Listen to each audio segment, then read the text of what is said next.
I'm Sticker, and I'll be playing Coda Massaquoi, the Scion of Bastet. Hello, I'm Damien Gerard. I'll be playing Kris Strom, the Scion of Artemis. Hello, I'm Gary. I'll be playing Oliver Bright, Scion of Ogma. And I am Cyan, and I'll be playing Sarah Baxter, the Scion of Vidar. I'm Bloodied Porcelain. I will be your storyteller this evening. Good evening, players. When last we left off, you had all spent a day learning who your divine parents were, getting a very quick and rough rundown of what it is to be a scion and the sorts of things you can expect from this life. You all received at least one gift from your divine parent. Sarah met Vidar in a smoky biker bar. Coda met Bastet in a hookah lounge. In a not-so-legal hookah lounge. Oliver did not get a chance to meet Ogma, but found out that Ogma is in Maine and will meet him when the rest of you get there. Or when you all go there to get the rest of your gifts. And Kris, last but certainly not least, got to meet his divine parent, the enigmatic Artemis from the Greek pantheon, who offered to adopt him in light of the missing status of his birth father Loki. It is the next morning. Kris was the first one up, having woken up from his dream visitation. And has been up for a bit. Kris, would you have gone back to bed, or have you just stayed up knowing that you have a long drive ahead of you? No, I've just stayed up, drinking lots of coffee. Okay. Well, you had the ability to hang out with Moira throughout the morning. She kind of gave you your space because you seemed like you wanted it, but if you had had any questions, she was certainly around and willing to talk. Yeah, I would probably be keeping myself to myself at the moment. I'm outside smoking a lot of cigarettes, drinking a lot of coffee, kind of just staring at the darkness, watching the dawn, and gathering my thoughts. Okay. Well, that being said,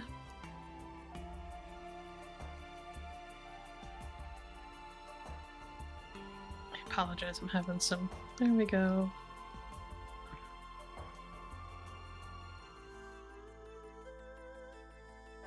You got to spend quite a few hours alone and kind of gathering yourself, maybe jotting down some of those song lyrics that were coming to you in the pre-dawn light before others began to wake up. Okay. Who would have woken up first? I would imagine it could potentially be Oliver, as he's used to being up quite early in order to get to his work and prepare a class for the day. Seems likely, yes. So imagine I'll get up and probably quickly make my way to the kitchen and get myself a cup of coffee. Kris is sitting there and looks like he's been there for a bit.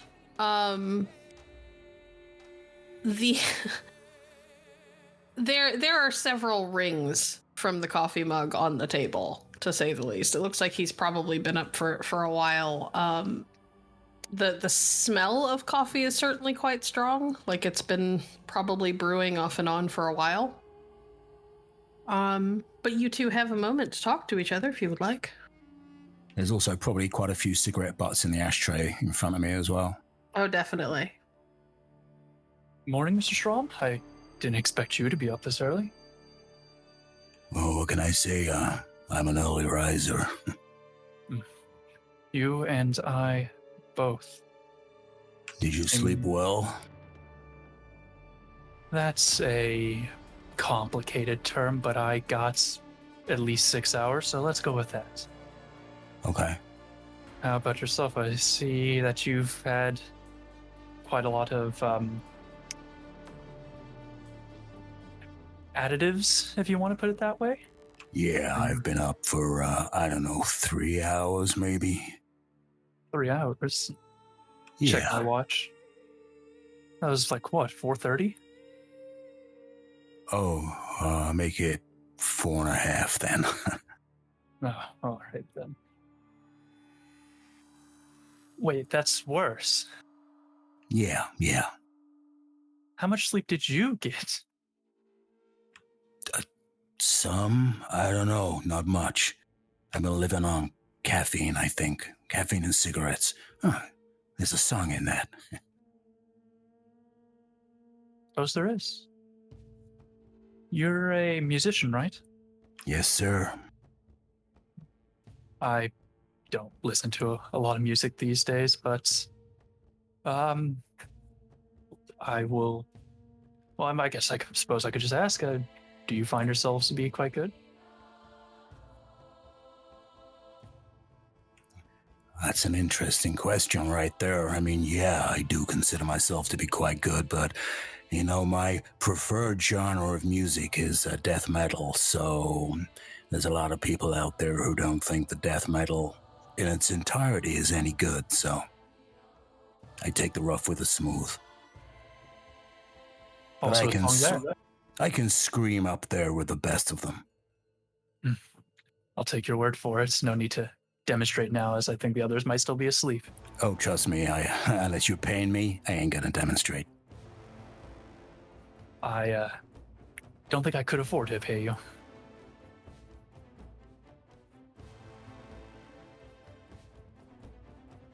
It is around this time that Sarah's constant early mornings to be in court catch up with her.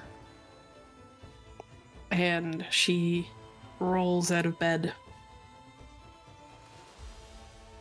After getting dressed and doing all the rest of her morning things, she'd walk out, light a cigarette, and also get a cup of coffee. Morning. Morning, Miss Baxter. Hey there, how you doing? I actually slept decently well, I think. Good. I had a shitty night's sleep, so I'm glad someone got some sleep. Yes, we were just talking about that, actually. What is there any particular reason you didn't sleep particularly well, Mr. Strom? Yeah, I mean, yeah, just everything. Well, I won't force you to talk about it if you don't wish to, but we're here if you need us. Thank you, I appreciate that. Of course. Coda, Mm-hmm. you are woken up by a heavy thunk against your door. And your cat, who slept curled up on your pillow above your head, wakes up and you feel the pinpricks of tiny claws in your scalp for just a moment, as he is also startled awake. The fuck? She's gonna be like, Mr. Cat, release. Sorry, there's someone at the door. Okay. She's gonna like sit up and do that thing where your like eyes are still closed, but then you're like, okay, let me go. She's gonna get up and then open her door and be like, yeah. Of the other three, I would like each of you to make a perception and awareness check. I knew you would say that. I knew it. This is not a hugely important roll, so if you don't get it, it's fine. This is mostly for fun. Still pains me every time. Oh, 2. Only have 2 dice, and you frequently. Holy shit, Sarah! Wow. Jesus Christ! 4, 5, 7. I got 3. So all of you hear this. I'm gonna say, Sarah, would you have like drank at all before you went to bed the night before? Like alcohol? Yeah. Oh yeah, definitely. Okay, so everybody hears this, but you are regretting having drank as much as you did the night before because you have a hangover and a headache and everything is so much louder to you than it is to everybody else. You all hear the bodily thunk that wakes Coda up, and as if anybody goes to stick their head out into the hallway to look down the hallway at the doors, Net is like, looks like she's half asleep and practically like sleeping on her feet. And you all see the light come from the door that she's leaning against as it opens, and she like topples bodily into the bedroom that the door belongs to. Which is around the same time that Coda, a half asleep, bubblegum pink-haired Cyan practically tumbles into you. As she like snaps back awake again. Sorry. Wrong room. Good morning. Morning. Hi. I always have a really hard time getting up after sleeping for the first time in days. I'm sorry. Morning. Good morning. Do you want? I mean, I could smell the coffee from here. Do you maybe get a coffee or smoke your vape or something? Yeah, coffee would be good. Okay, she's gonna like turn her around and start leading her there, but then turn to Mr. Cat and go, He's like, it's food time. yes. She's just gonna like look behind her shoulder at him and kind of do like a head nod, like I guess we're awake now. And start leading her into the kitchen. Morning, everyone. Is it normal for you to do construction first wake up? No. Not me. Maybe her? And then she's gonna look at Net. Is it normal for you to do construction when you wake up in the morning? What? Is there coffee?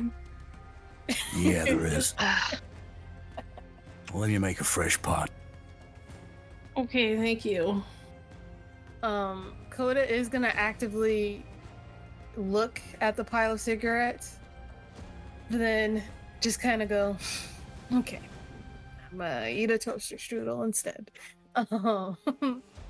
And she will turn away from them, also get a cup of coffee, and start to eat a toaster strudel.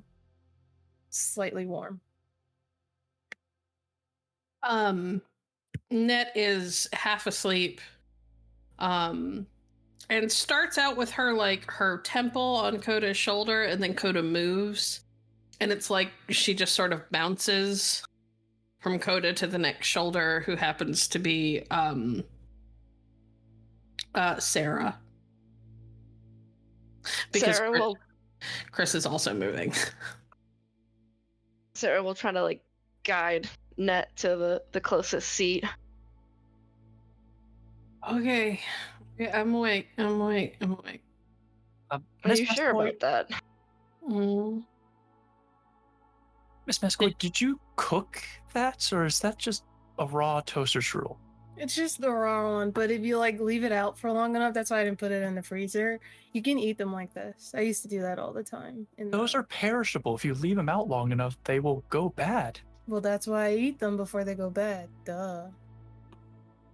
Listen, I'm alive now, and I've eaten these like this all the time. It's not like there's like raw egg in them or something. It's really just like the fruit stuff that's cold, and it's like apple cinnamon fruit stuff. Anyways, she's gonna make a list of them and be like, all right, come on, kitty.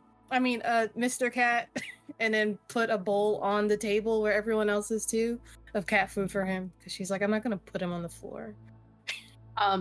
Cat jumps up onto the table, kind of does that walk that cats do where he's just like, it's about damn time someone got me my breakfast.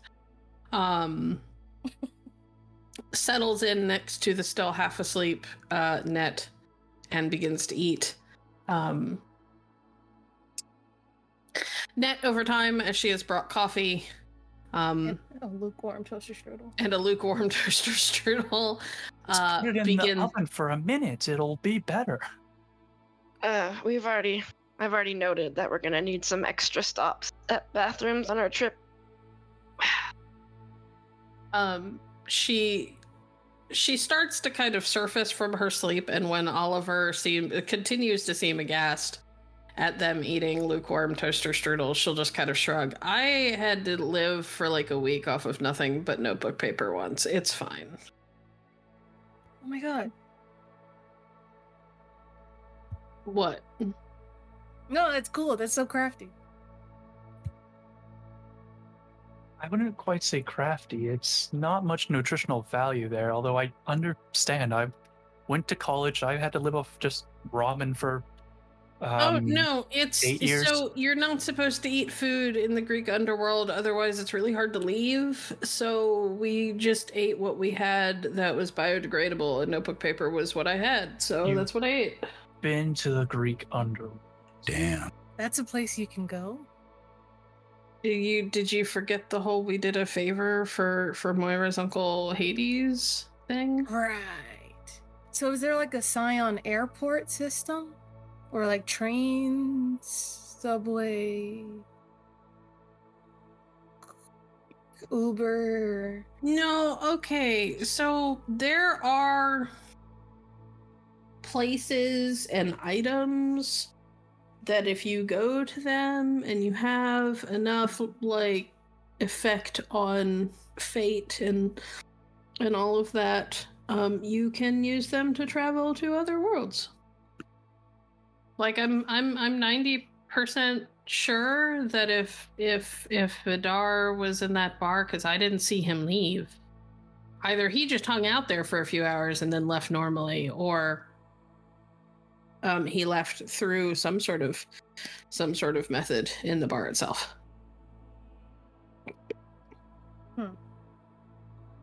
She's gonna look to Sarah. Did Vidar leave? She's like Did at he the just- freezer, putting a bunch of ice in a bowl. Huh? What? Did Vidar leave when you were there, or did he just kind of chill there with peanuts or whatever? Oh no, he just kind of like walked through a door, and then disappeared. Huh. And she's gonna look back to Net. Is that what you mean? I mean, it could be a door, it could be something on the other side of the door. Yeah, I am not smart enough to understand how all that stuff works, if I'm being honest. I have a second question for you, Net. Oh, I know it's really early. You keep talking about this fate thing, and I know fate as the word fate, but you keep saying fate as if it's something we can acquire. How do we get fate? It's not so much as you acquire fate as fate acquires you. Okay. So think of fate like a tide, right? Or no, think of fate like the moon. And you guys are on the ocean. And the bigger you get, the more affected by fate you are. So the stronger you get, the more power you get, the more fate pulls and pushes on you. So that's good and bad. Because large waves can also destroy a lot. Yeah, I mean, yeah. Huh. On the one hand, it kind of depends on how you look at it, right? Like, I've been doing this long enough that I mostly just look at it as a good thing, because So once you go through your visitation or your awakening or whatever they want to call it, you're kind of in this, right? There's no getting out of this life once you're in it, because it's in your blood. You can't run from it. It's going to follow you. It's not always going to be gloom and doom and things trying to kill you, but that's a big component. So you can look at it as, man, my life sucks now because I'm a demigod and everything hates me and there are monsters that want to kill me. Or you can look at it as, I'm a fucking badass now who can leap over literal fucking buildings and fight monsters the size of semi-trucks without breaking a sweat. And the more I do that, the more stories get told about me. And that's fucking cool. Okay. So to get more fate, I need to become, or we need to become more powerful. And then you said It's we can not also so much become that God. you don't. Okay, so here's the thing: is you don't actually want to get fate. It just sort of happens. And I say you don't want to get fate because, like, the gods are the most impacted by fate, and fate kind of dictates how they behave in a lot of ways.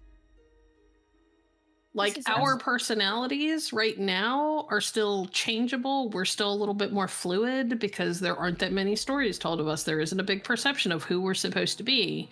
But the gods have been around since time before, like, since time was time, you know? And humans, like millions upon billions of humans, have heard of the gods. And they've heard these stories, so they have an expectation of how the gods are going to be, and fate listens to that. Zeus is never going to be able to keep his dick in his pants. It's just never going to fucking happen. And that's going to forever cause problems for his pantheon. And what if we don't want stories being told about us? I mean, it's a little hard to avoid. On the bright side, if you're a Scion these days, the stories are less likely to be known by most normal people. I think. Like I said, we're new, so it's hard to know what the long-term effects are gonna be. But, like, the...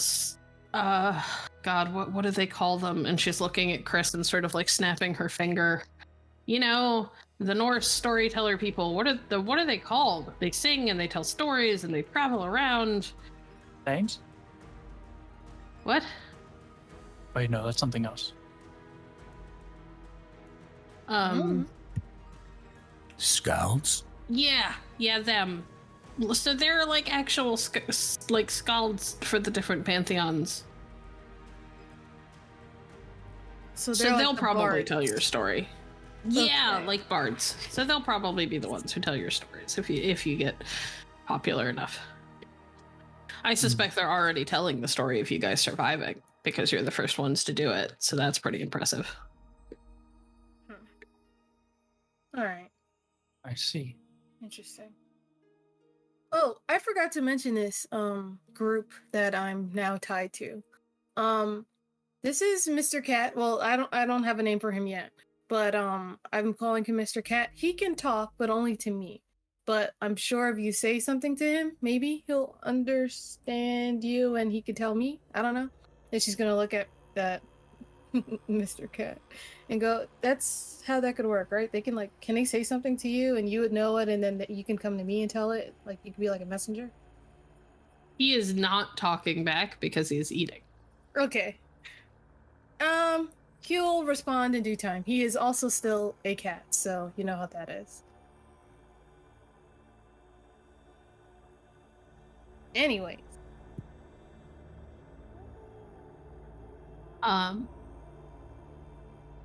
He is purring, however, because Net has reached over and has begun to, like, just scritch at his back a little bit. So he's purring while he eats. So, we don't want fate, Well, but fate... Fate's gonna impact you the more powerful you get. Yeah, okay. Cool. Cool.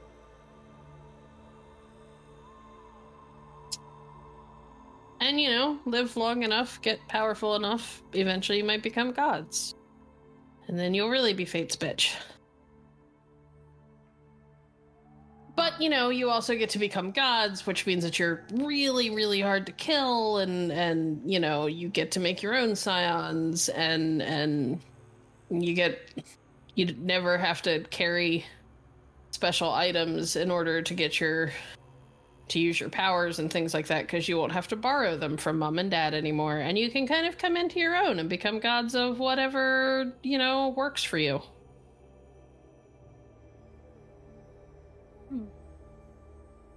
Kind of like that. That's gonna take a while. Yeah, it takes time. Like I said, I've been at this for 6 years, and I know I'm a lot stronger than you, but I'm still nowhere near as strong as, like, my dad. So. And you said that your father used to be a Scion as well, right? Mm-hmm. A lot of the gods of my pantheon started out as heroes. Scions like us.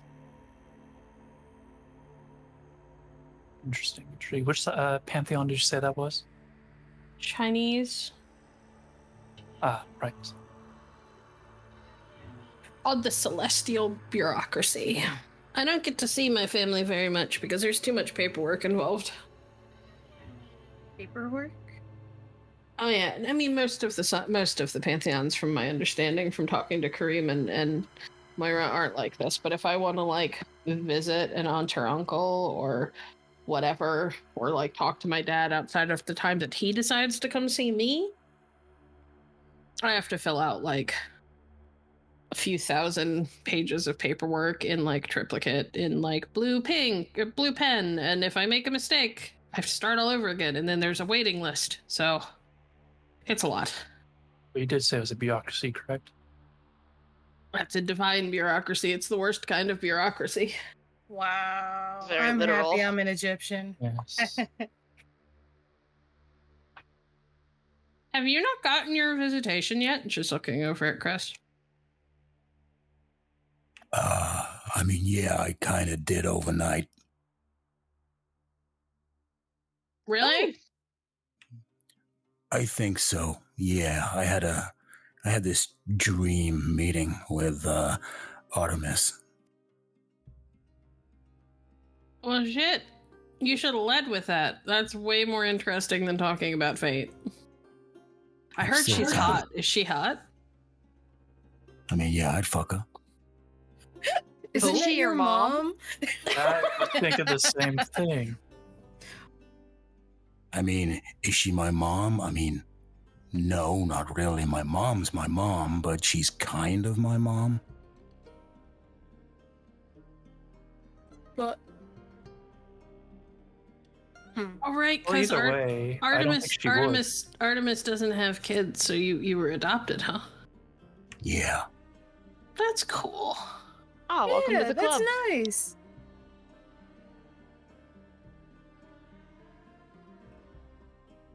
Sure. I guess that means we all know what we're about. Huh. Did she give you anything? Yeah, I got this fox pendant here. Pulls out a pendant. Ooh, foxes. Huh. Yeah. I wonder if you get a pet fox. No, she says I've got to be a hunter, though, so that's fun. Hunter. That's even more interesting. Huh. I wonder what you... When are we going to Anvil? I want to know what we all get. She's saying this more to Net. I don't know. All I know is that a lot of the bigwigs are there, a lot of the smart people. And, right, okay. So I have to do a thing.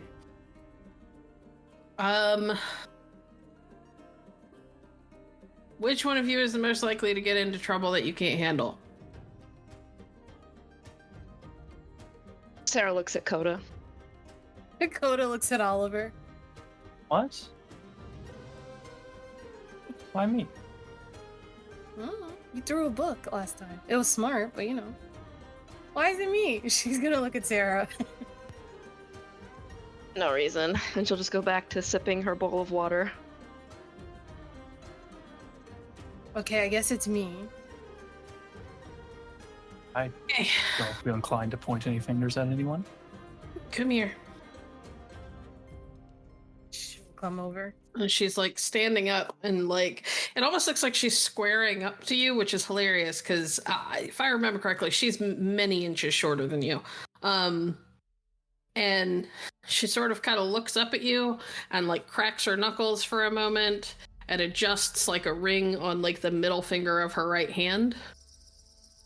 Gives it a little kiss and then like grabs you like by the shoulders so that and yanks you down with the kind of strength that no one her size should have, so that you're on like eye level with her, and then pecks you on the forehead, and there is this little like it's like you know how if you wear socks on carpet you build up static shock, and then the next time you touch somebody it shocks you.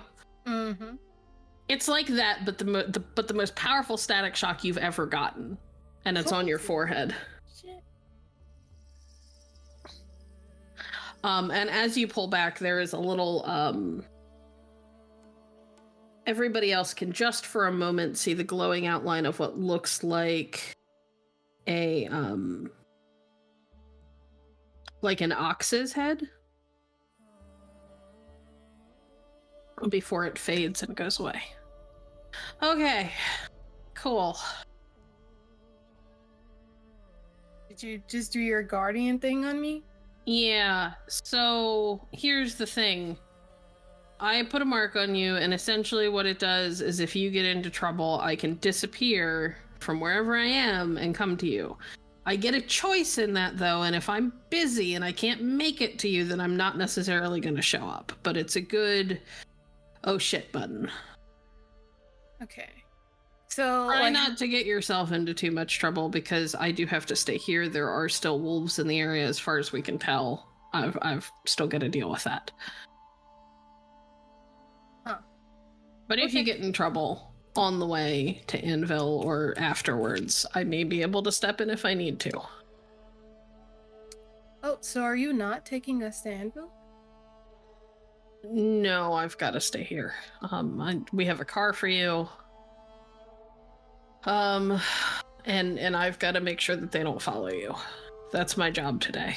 The original plan was I was going to go with you, but then we realized that they were still in the area, so I've got to stay here.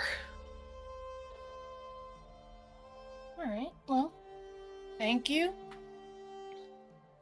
So indeed, it's You're been welcome. a pleasure, Miss Net. Yeah. You guys should make sure that you're all packed up. The car is out parked next to baby. Baby.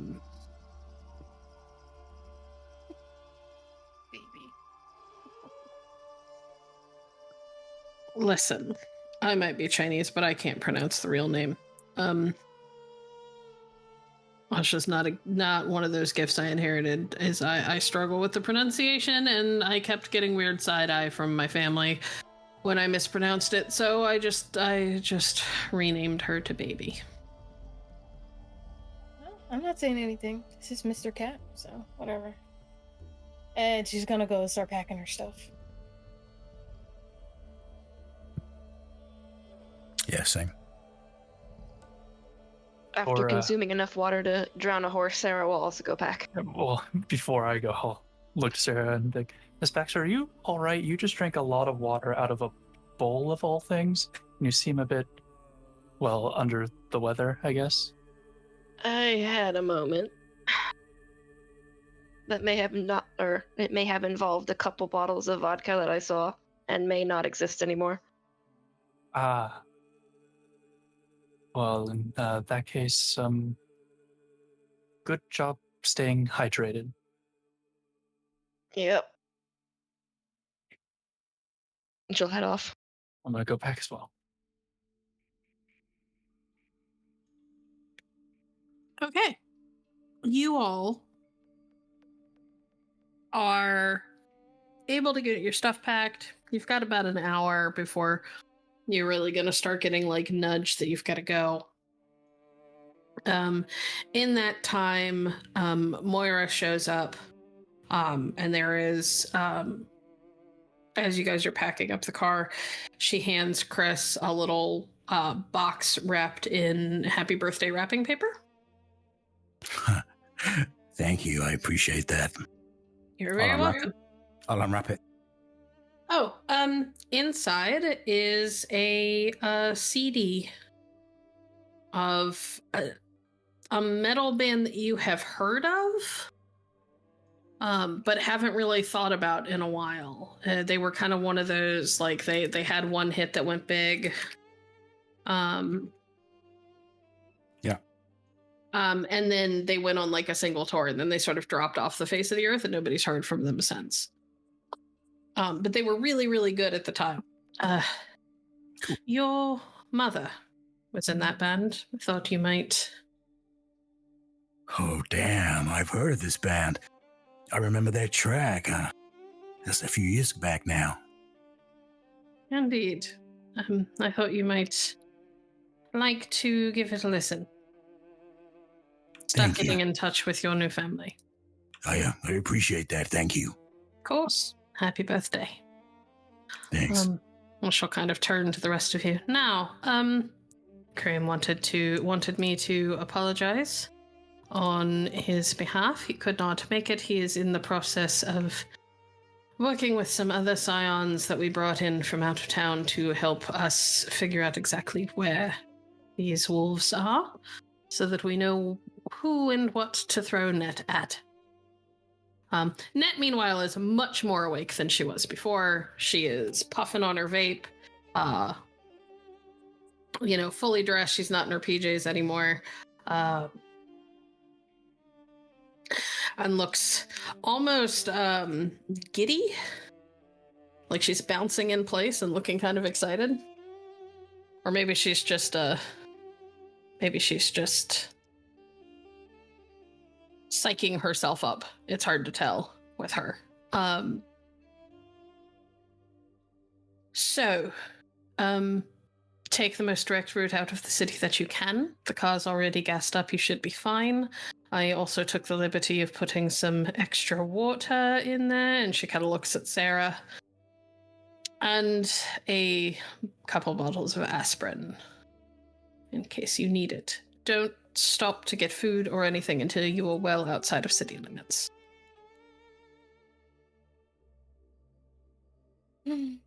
Understood. I also keyed in the location of the nearest town to Anvil into the GPS. Anvil is obviously not on the GPS itself. But you'll know how to get there once you get closer. Trust me, you'll feel it. We'll feel it. It's difficult to explain. I presume it's has something to do with the whole Scion thing, Divine Ichor, all that. Yes, of course. Right. All right. Yep. All right, darlings. Drive safe. As I said, don't stop in the city for any reason. And hopefully, the next time I see you, you'll all still be alive. I could say the same thing. So, yes. Oh, don't worry about me. I'm not going out there to be a part of that fight. It's not what I'm good at.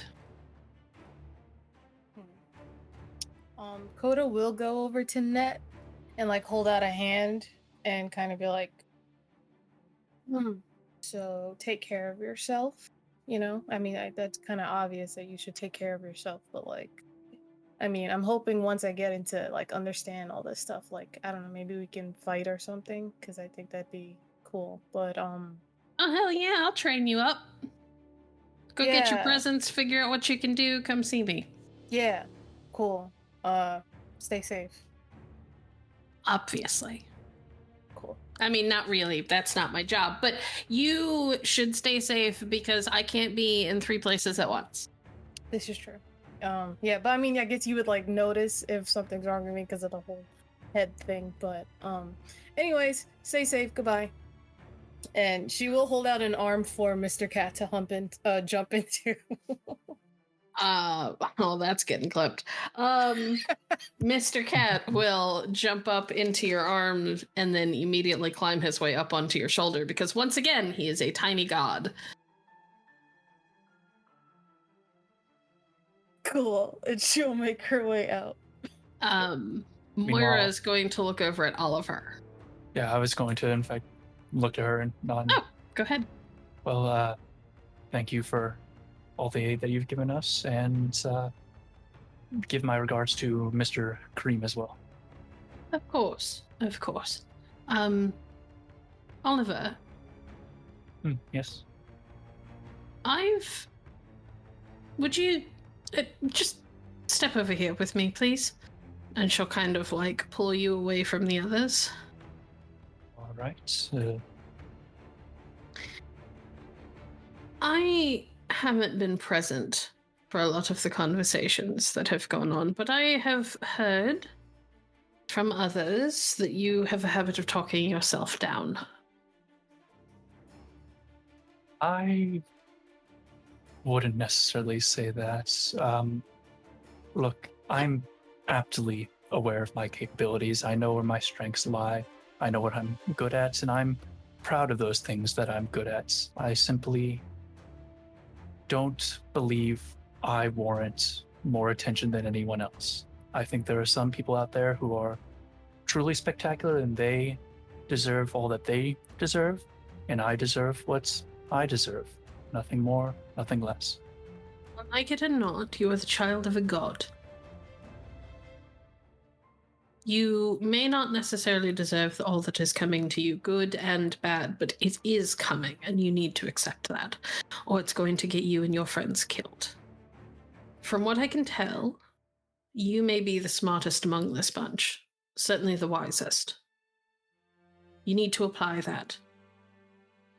Because at the end of the day, what keeps our group safe is Net's ability to fight things and take a hit. What keeps our group safe is Kareem's ability to think around a problem and to my ability to navigate muddy waters. Net steps in when she's needed, and she is incredibly good at her job. But she's only keeping us safe when everything else has failed. She is our last line of defense. You need to be there first. Do you understand? I understand, but I'll look over my shoulder to make sure no one's really around. What if I'm not smart enough? What if I can't think my way out of a problem? It'll come eventually, I know that. And then what happens then? What happens that is when your friends step in. And what of me not having those smarts that I need to get one of them killed? Like, well. There is always a chance that one of us dies. There's always that chance. That is the life that we lead. But it will not be because you weren't smart enough. It'll be because it was their time. And because they weren't strong enough to face the challenges that you couldn't outthink. You are part of a unit, and that unit will never operate the way it is supposed to until all of its parts begin to function the way they are meant to. Getting your gifts is a very small part of that. But the most important part is accepting what you are, and who you are, and what that means you can do.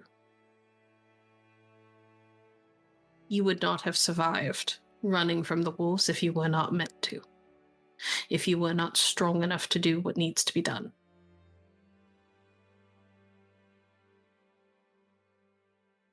I understand. Don't second guess yourself. Trust your instincts and your knowledge, and when that fails, look to your companions. That's their job, is to step in when you can't. Right. Don't worry, I got plenty up here. I'm gonna tap my own head. Lots of quotes from Ray Bradbury, Harper Lee, Margaret Atwood, all things that I'm sure will be useful. My understanding is that you faced off against the wolves with nothing but Shakespeare on your side. You'll be fine.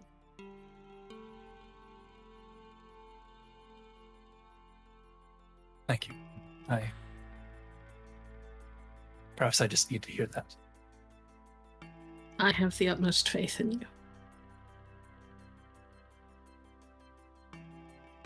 And she'll sort of just give your cheek a little kiss, and then she will very gently take your shoulders, turn you to face your friends, and kind of nudge you towards them.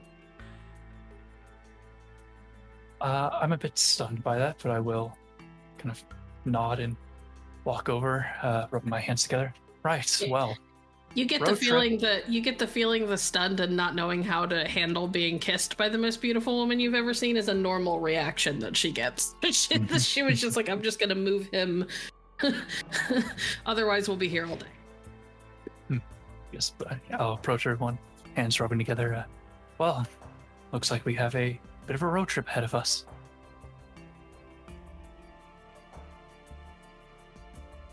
Net is already in her car. She has rolled up the 2 garage doors. Both of the cars are on and running and waiting for everyone to pile in. Net sort of sticks her head out of the window. Come on, let's go. I get to go play distraction. Come on. Do we have a driver, or is one of us expected to drive? One of you is expected to drive. Right. You were the only people there. So, should we figure out car positions, driver, co-pilot, therefore whoever messes with the stereo, and then people in the back? I don't mind taking the first driving stint. I can't drive. I'll need a bit. Looks like it's me and you, Oliver. Looks like it is. I'll try my best to play non-terrible music. Why don't we just listen to Kris's? Oh yes, you got an album. I did. Yeah, hey, it's here. Let's try it. Pop it in. All right, so you guys climb in. Kris slides the disc for the band Godhind into the CD player, and as you all pull out, the sounds of not death metal, but still heavy metal begin to fill the car. Mr. Cat looks slightly offended when the place that he had chosen to curl up in the back window turned out to be directly on top of a speaker. And he ends up moving to curl up in Coda's lap instead, because it is the safest place from all the noise. But is rather quickly asleep. As you guys pull out, Net does the same, and she kind of paces you for a while. And all of you get this kind of shiver through you, and it feels like a wave of, you're not sure if it's like energy or electricity or whatever, kind of passes over you for a moment as you're driving.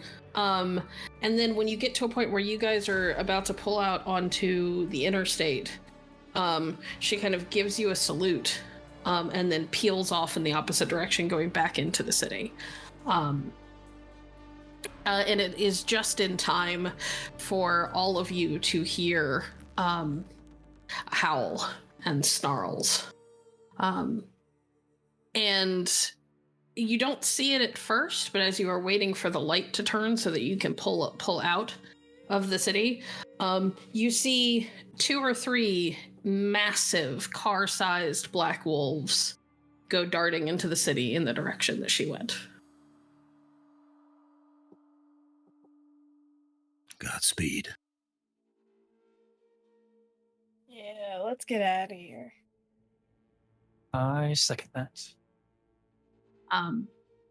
Eventually the light turns green and you all are able to pull out and onto the the ramp out onto the interstate. The first leg of your journey is relatively uneventful. There's a lot of Sarah recovering from her hangover and the cat taking a nap.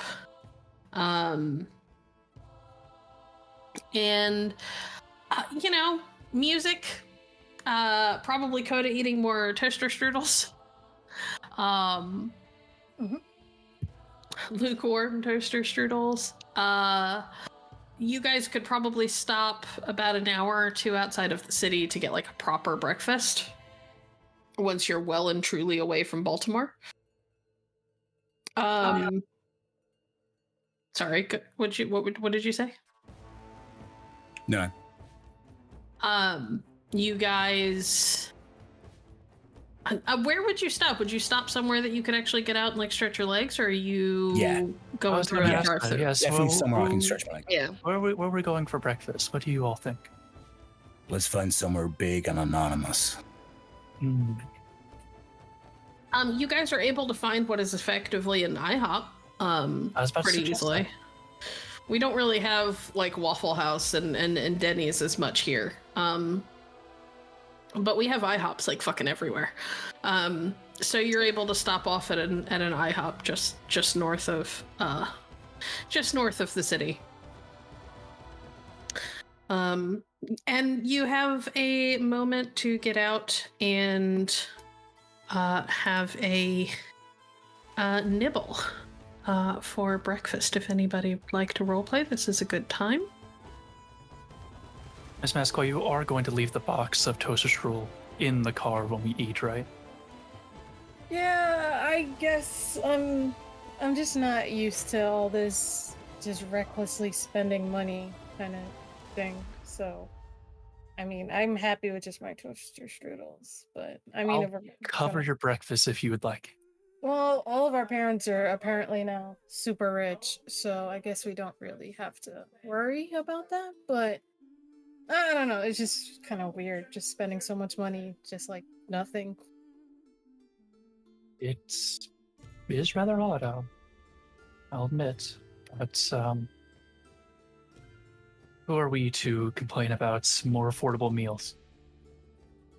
Well, yeah, I'll leave the toaster strudel box.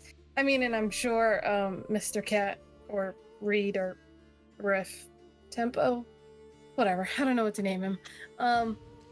I'm sure he would want something more than just like the cat food tin, so maybe I'll get him like a salmon or something. You'd like a salmon, right? And she looks at him on her shoulder. I like fish. Does Islip have fish? None that I'd recommend actually eating. I was thinking the same thing.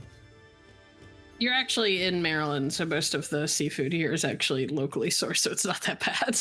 Oh, Yeah, and it's like, you know, they have a dinner menu at IHOP, so I could just get like a whole salmon and just give it to him, right?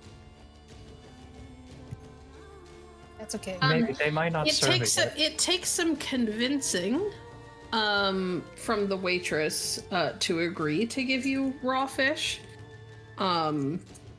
But when you explain that there is a cat kind of waiting for his breakfast, she finally relents and goes and fights that battle for you in the kitchens to keep them from cooking it. And you guys get extra sides that you can divvy among yourself. Perfect. While we're kind of sitting there eating, eventually I'll just sort of lean back, scratch my chin a little bit.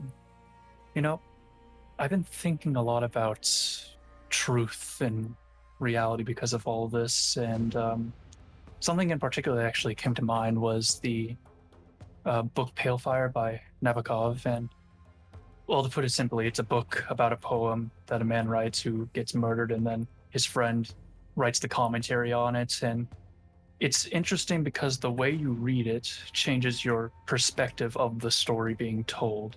It changes what you think is actually going on and how what's real and what's not about what this commentator is providing for you if you read it the way he tells you to, if you read it your own way, no matter what way that might be, and so on. So I've been thinking a lot about the situation we're in relation to that, and I wonder what is truth and what is reality about all of this business with the scions and the gods that are our parents and fate, divine ichor, all of that.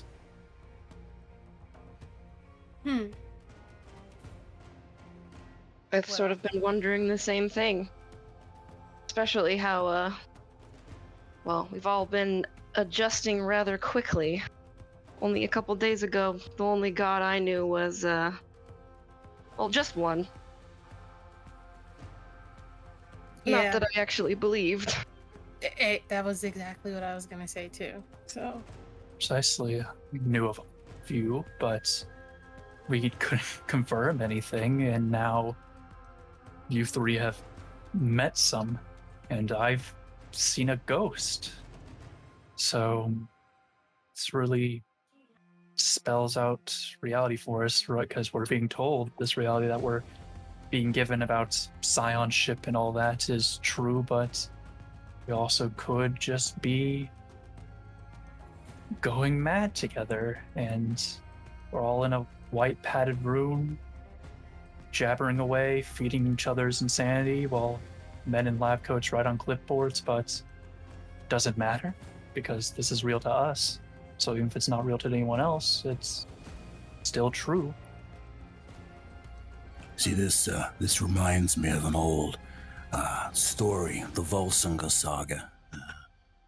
There is a quote: "Frutti inte döden, och för din undergångstimmar så dock inga kan undkomma den." It translates to, "Fear not death, for the hour of your doom is set, and none may escape it." Well, Interesting. shit. That's encouraging. Yeah. I kind of also want to bring up a book, but the only thing that's coming to mind is One Fish, Two Fish, Red Fish, Blue Fish. So, I don't know how that relates, but Miss Massaquoi, did you read a single novel I assigned you? I read multiple books, but I don't know. Everything you guys are saying, this doesn't feel real, but it's so real, and I'm kind of like, let's just embrace it, because there's nothing else we can really do, right? I suppose If it's so. a dream, then it's definitely an interesting one. Yeah, That's we it literally is. saw someone die. But to continue drawing from the Pale Fire example, there's this running storyline within the book about the commentator, Kinbodi, saying that he is the exiled king of a country called Zembla. Depending on how you read it, you can either fully believe this or begin to cast doubt on him due to some of his mannerisms as an unreliable narrator.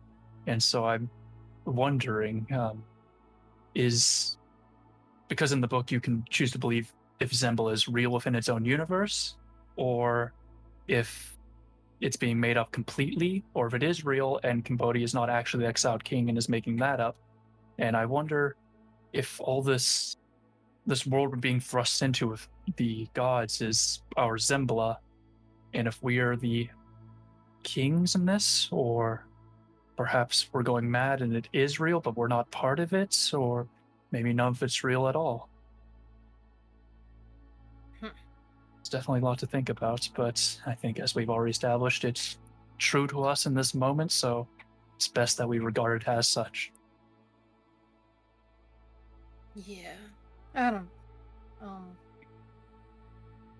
Being a kid that's, or I guess I'm an adult now, but being an adult that's lived through a lot, I've learned to just roll with the punches.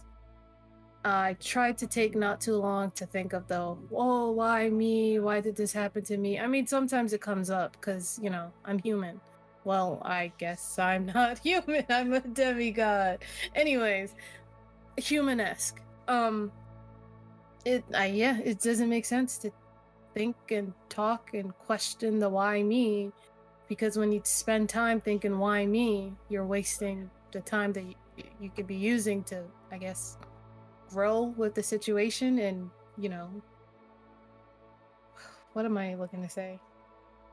I think you're making your point very well, Ms. Massaquoi, mostly because, well, I don't mean to speak for everyone, but it seems that we all can relate to that experience you just said, perhaps due to our nature or fate or what have you. And I'm just gonna wink with my bad eye.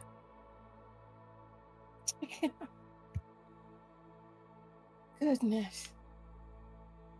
So, do you guys like your parents? At the very least, from what you've briefly seen? I think, well, I don't fully forgive mine yet, because, you know, obviously abandoned for 21, 22, I don't remember how old I am, years, but, I mean, she seems pretty solid. Well, before yesterday, I was fairly certain that both of my birth parents were dead. So. Mm-hmm.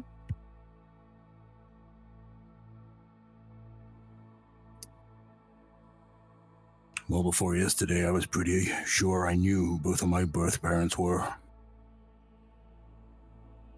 Oh, So- yes, you believe they were actually your parents, and maybe they still are. I'm still foggy on how this all works exactly, but I'm sure you're going through quite a lot right now, Mr. Strom. I'm pretty sure that my parents are both my actual parents. I don't know what this is, but I don't think it's actual parentage, like blood. I think it's more spiritual. Soul, maybe. A eloquent way of putting it. Well, I'm definitely certain that the people that raised me are my parents. Anyone else involved in my birth are just donors. I'll have to circle back to this topic once I actually converse with my father, but my parents, as I'm in agreement with you, Miss Baxter, are my parents. They have their faults and all that, but they were still my parents. Nothing There to is- say here. There is one thing that does kind of bother me a bit. Just all of these different groups of gods all coexisting. Shouldn't there be more strife?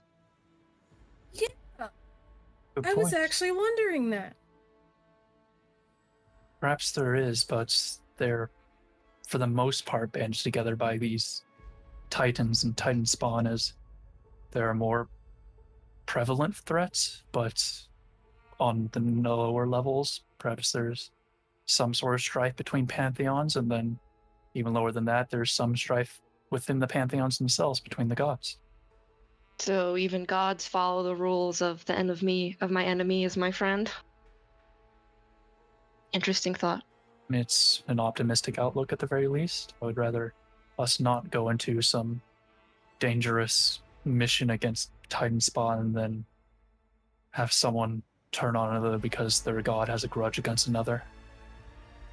But it's a good thing to keep in mind, because, I mean, as much as we're looking out for these Titan spawns or whatever, and that's the crazy thing, because we saw a good, or maybe not good, but we saw a Titan spawn that was just doing their own thing.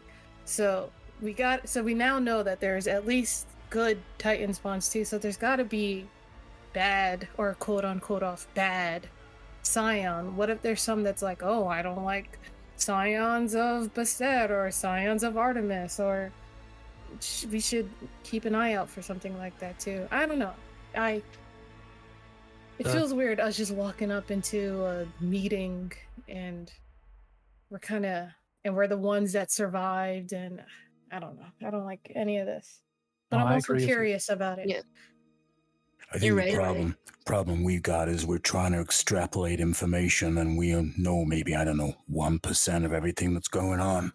Also correct. We need to learn more, but if there are bad scions out there, if there are ones we can't trust, I know at the very least I can trust the three of you.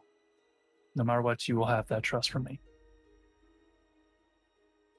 Thank you. Yeah, you're all right. The three of you. Mhm. I'm kidding. Like, you're actually pretty decent human beings. Or Cyan beings. Demigods. People. That's the nicest thing you've ever said to me, Miss Massaquoi. Well, people change. Kinda. That they do. Especially once given power.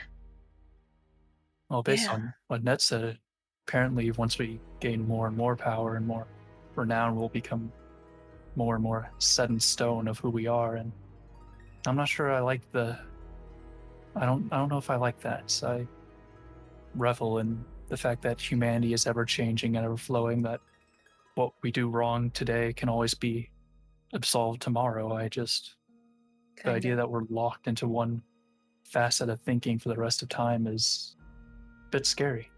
That's assuming we make it that far.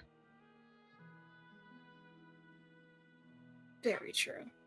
But I'll say, if we're talking about trusting each other, my god or parent did mention something about us, our people in our group pantheon, being protectors, and I'll say you guys are kind of part of my group, so I'll make sure, or I'll try my best, because I'm still learning, that if we're going down, I'm going down kicking and fighting, and if I can save any one of y'all, I will. So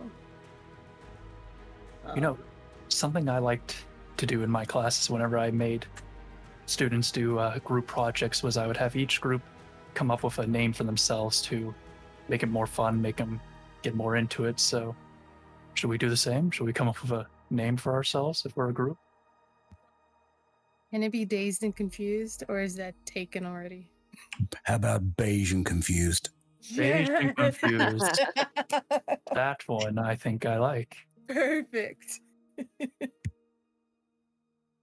So in the interest of putting all cards on the table here, I had a dream last night, and Artemis came to me in my dream, but what she actually told me was that I was the scion of Loki, but Loki went missing some time ago, so I was an orphan, which is why she took me under her wing. Now, most of the other gods, whatever, they don't like Loki, so that's not something that I need to be saying out loud. But, so she said, keep that shit to yourself, but in the interest of forging some kind of bond, I want to put my cards on the table and tell you guys up front. Sarah, when he mentions being a scion of Loki, you feel a little chill race down your spine. Wait, Loki. Isn't that the one that fucked a horse? Yes. What? What book was that in?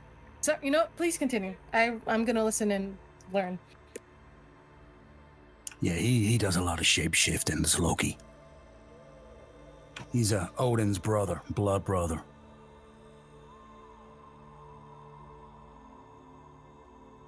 Well, Yeah, that's pretty much all I know about him. He's a bit of a betrayer, so... He's the one that'll initiate Ragnarok eventually, right? Apparently so. So are you two related?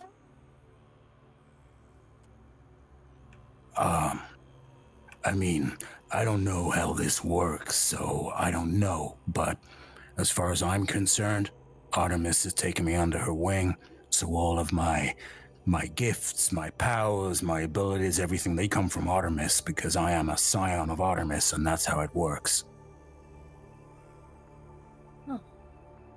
This stuff is so weird. Yeah, it is.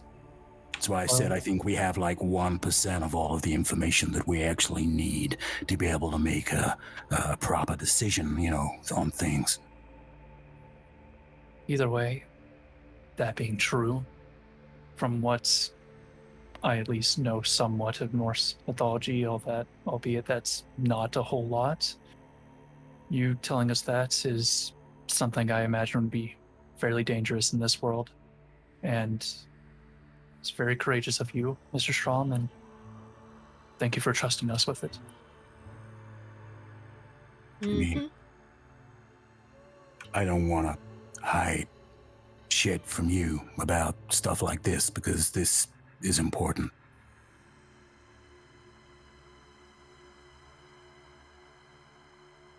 Cool.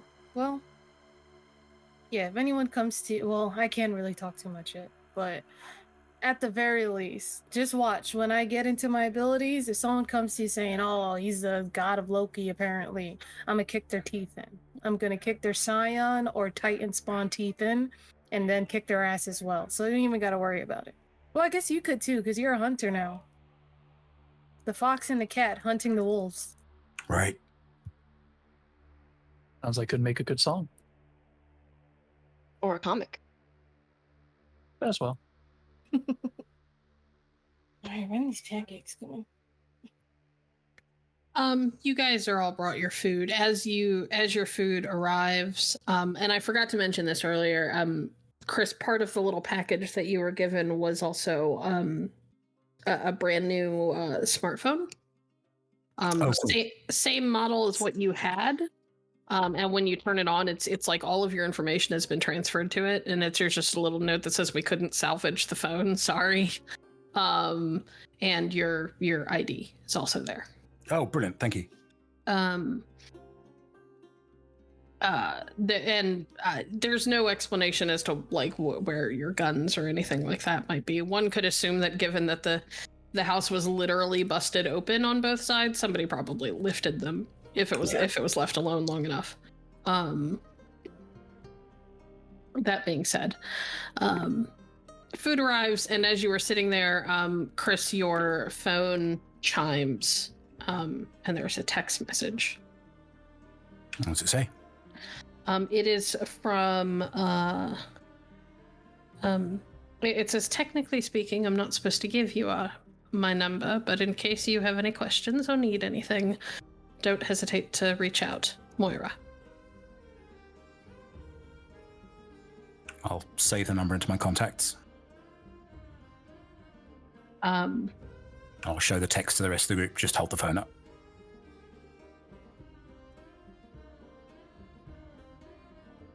Very helpful person, that Moira. She reminds me of someone I once knew.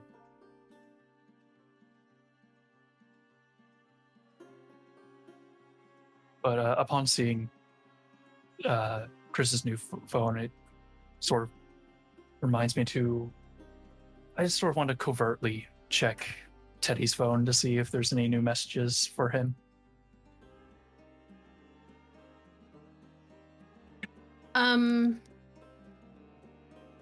Yeah, there are a rather significant number of messages from his daughter, but it's clear in all of them that she knows that he's gone, and this is like her processing her grief, where she's like having a conversation with him via text message, telling him about her day and about how everybody is reacting to the news that he's dead, that she is going to stay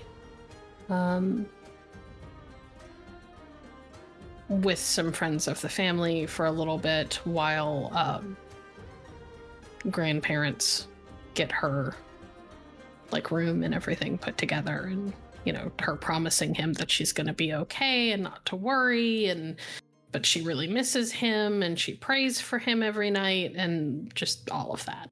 It's very clearly a young girl's attempts at processing her grief. I'm going to try to keep my expression as neutral as possible as I put the phone away. Just look up. I'm going to go use the bathroom really quick. All right. I'll allow it. And with that, I'll just go to the bathroom and have a little bit of a meltdown. Not too terrible of one, but definitely Have a good cry. Yeah, fine. Yeah. Lock myself in a stall. Understandable. But Okay. once all that emotion has passed, I'll clean myself up and then head back out and enjoy my food. Were there any conversations that you guys wanted to have before he came back? No, not for me. No. Okay. Wanted to make sure that everybody had the ability to say yes or no before we moved on. Okay. You all are able to finish your breakfast in relative peace. Mr. Cat is very grateful for his food.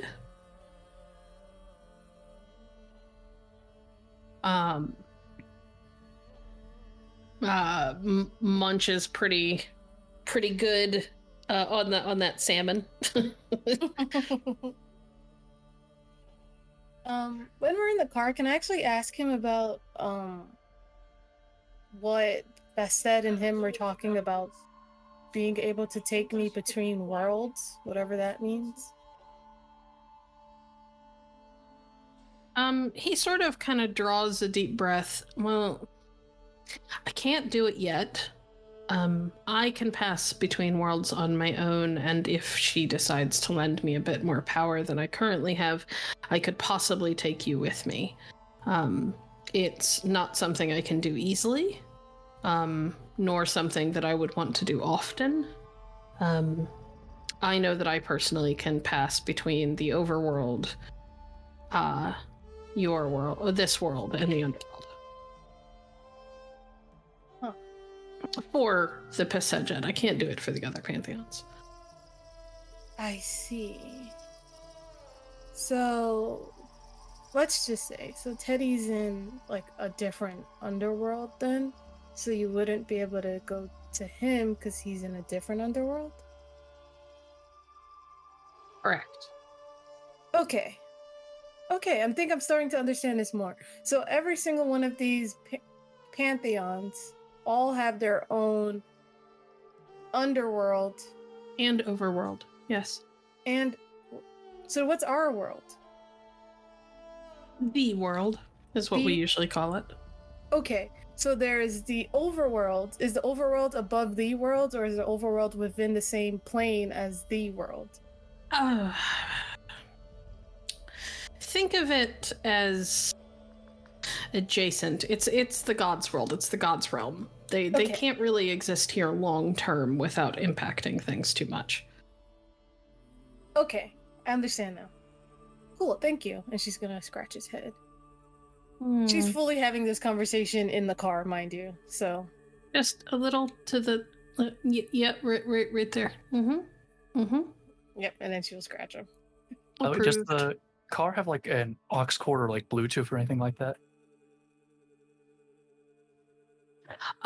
It does, yeah. Oh, I know something really good we can listen to, and I'll plug it in and then begin playing the audiobook of Moby Dick. Oh dear. Okay, so we're gonna have to vote. Oliver, I'm smiling. I'm having a great time. I think this is a great choice. Are you high? It's an entertaining book. It's humorous. Oh. It's about adventure. We're going on an adventure. I thought it was apt. Right. Okay. Immediately, Sarah has her phone out and she's looking at memes. Oh my god. So, no. I can No. play something else. How about Journey to the Center of the Earth? How about... Or I have an idea. Strom, you know a lot more about the place we're going than any of us. So, if you wanted to give us a lowdown about what we might be expecting or walking into. Oh, no, I have literally no idea. I mean, I know as much as you do. Well, you know more about the culture, I suppose. You mean the Norse dwarves? Yeah, that. Well, it's folklore. It's I mean, what do you want to know? I thought this was all kind of bullshit. There's a lot of famous dwarves within Norse history, mythology. You know, the Volsunga Saga and the Fulnadalsuga and Urutusarasoga.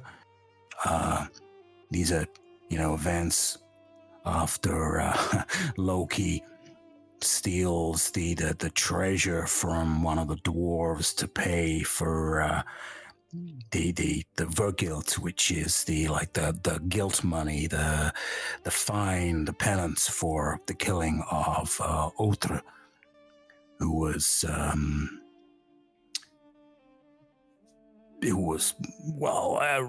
resembled a dwarf according to mythology. So, I mean, don't know much else really. Huh. Well, it's more than we knew before. And it's not Moby Dick.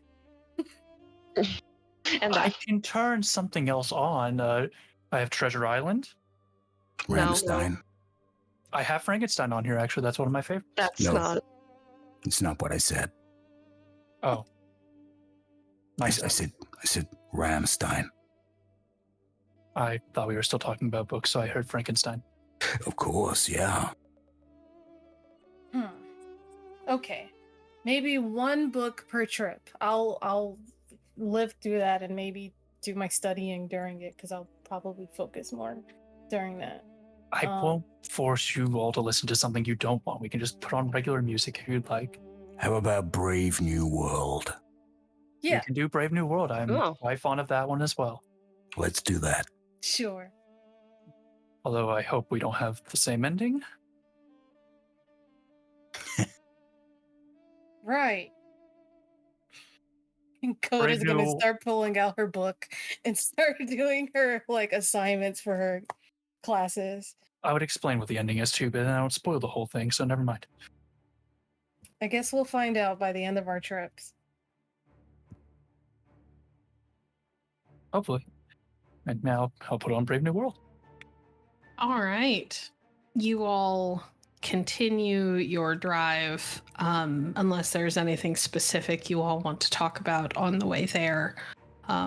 We can skip ahead to when you enter Maine. Mm-hmm. Okay. Right. You're able to kind of take turns as you are driving. Kris takes the first leg, Oliver takes the second. At some point, there is another swap, and Sarah takes over. And by the time Kris is back to being the one who is driving, you all manage to get close to the mountains of Maine, and you've stopped off in a very small town in the valley. At the base of one of them, and trying to figure out where to go. All you know is that it's in the mountains. And I would like everybody to make me a perception and awareness, but Kris and Sarah get 2 extra dice.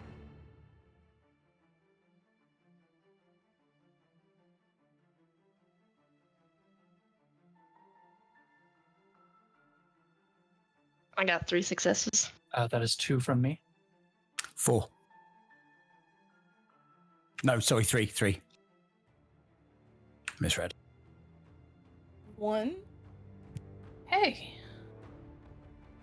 Coda and Oliver kind of get a chill along your spine as you guys are kind of driving through this small town headed towards one of the few roads to take you up into the mountain.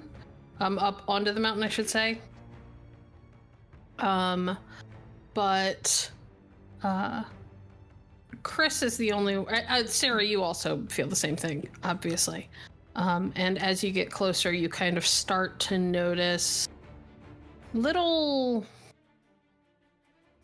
ripples in the air here and there, where it's almost like there's a heat mirage, even though it's definitely January and there's definitely snow on the ground.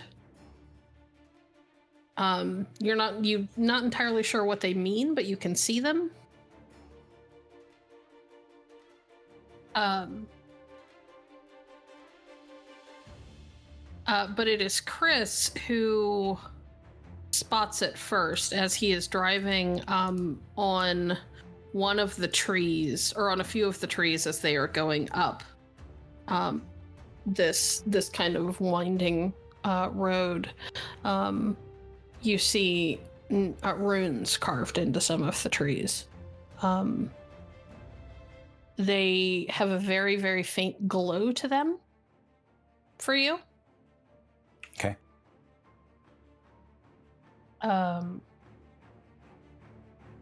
And given that you can read them, they kind of guide you along and give warning when you need to slow down. Okay. And you realize very quickly why. Because there is a turn that looks like it should take you off and straight down into a ravine, but as you slow down, that ripple in the air that Sarah could see gets a little bit more intense and then sort of settles, and you can see that it's actually curling off into more forest. That the ravine isn't there. Well, looks like we're going this way. I don't know if you guys saw, but the trees have runes on them. Futhak, I could read it, so I know where we're going. Bless you. That's what I was gonna say.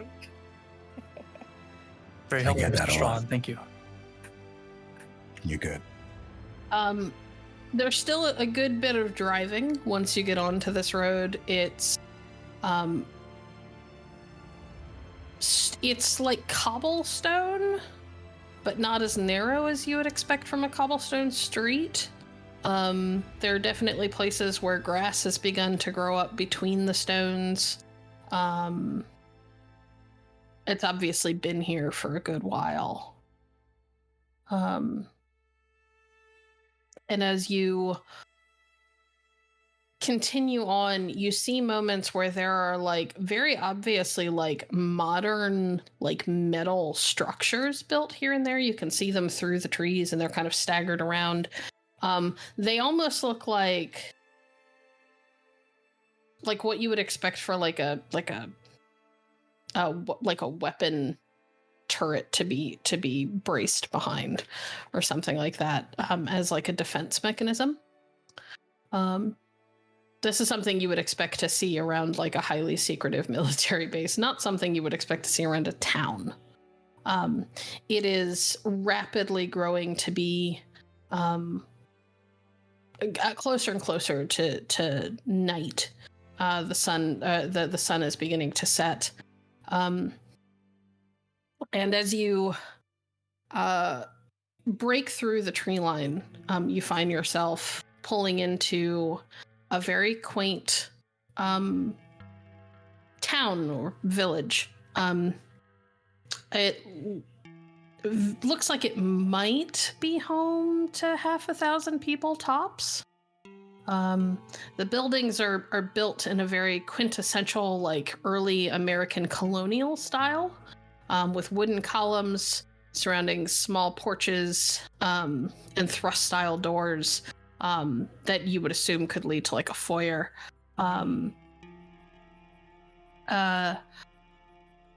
As you are kind of driving through,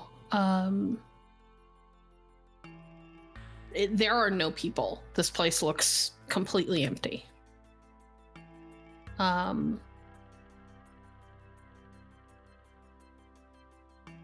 But it looks like something straight out of like an old movie, except that there are also like gas and electric powered lamps along the sides of the road.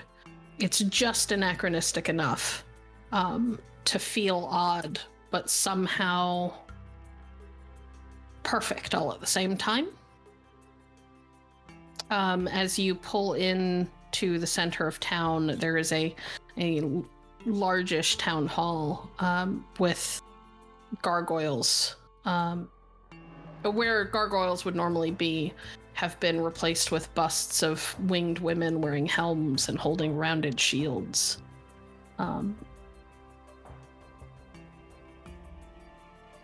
The whole town just feels like it's holding its breath, like it's waiting for something to happen.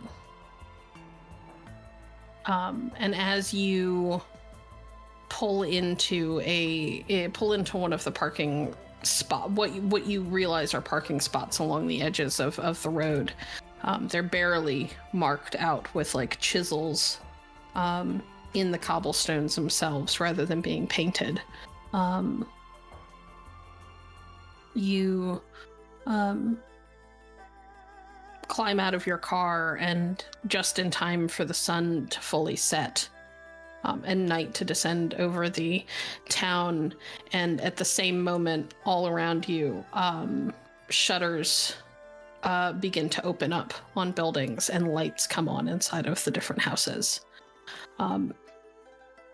And people that look like grown men and women in terms of how they carry themselves, how their faces are formed, that sort of thing, but are very, very short, and all of them look to be in various shades of stone and rock-like gray, begin to walk out of the buildings around you.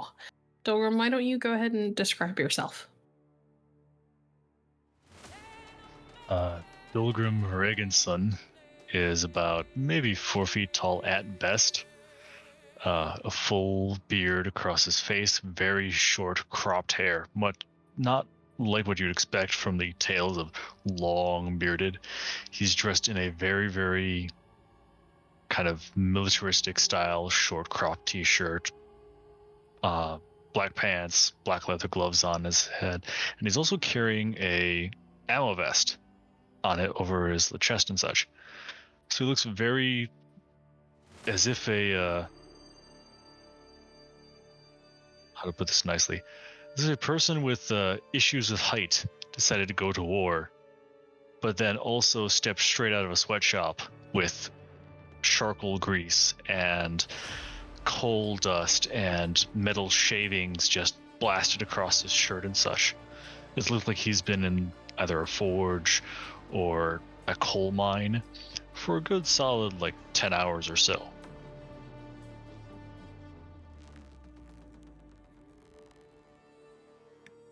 Dolgrim, you see the assembled Scions climb out of the car. Coda has a elegant and proud-looking cat on her shoulder.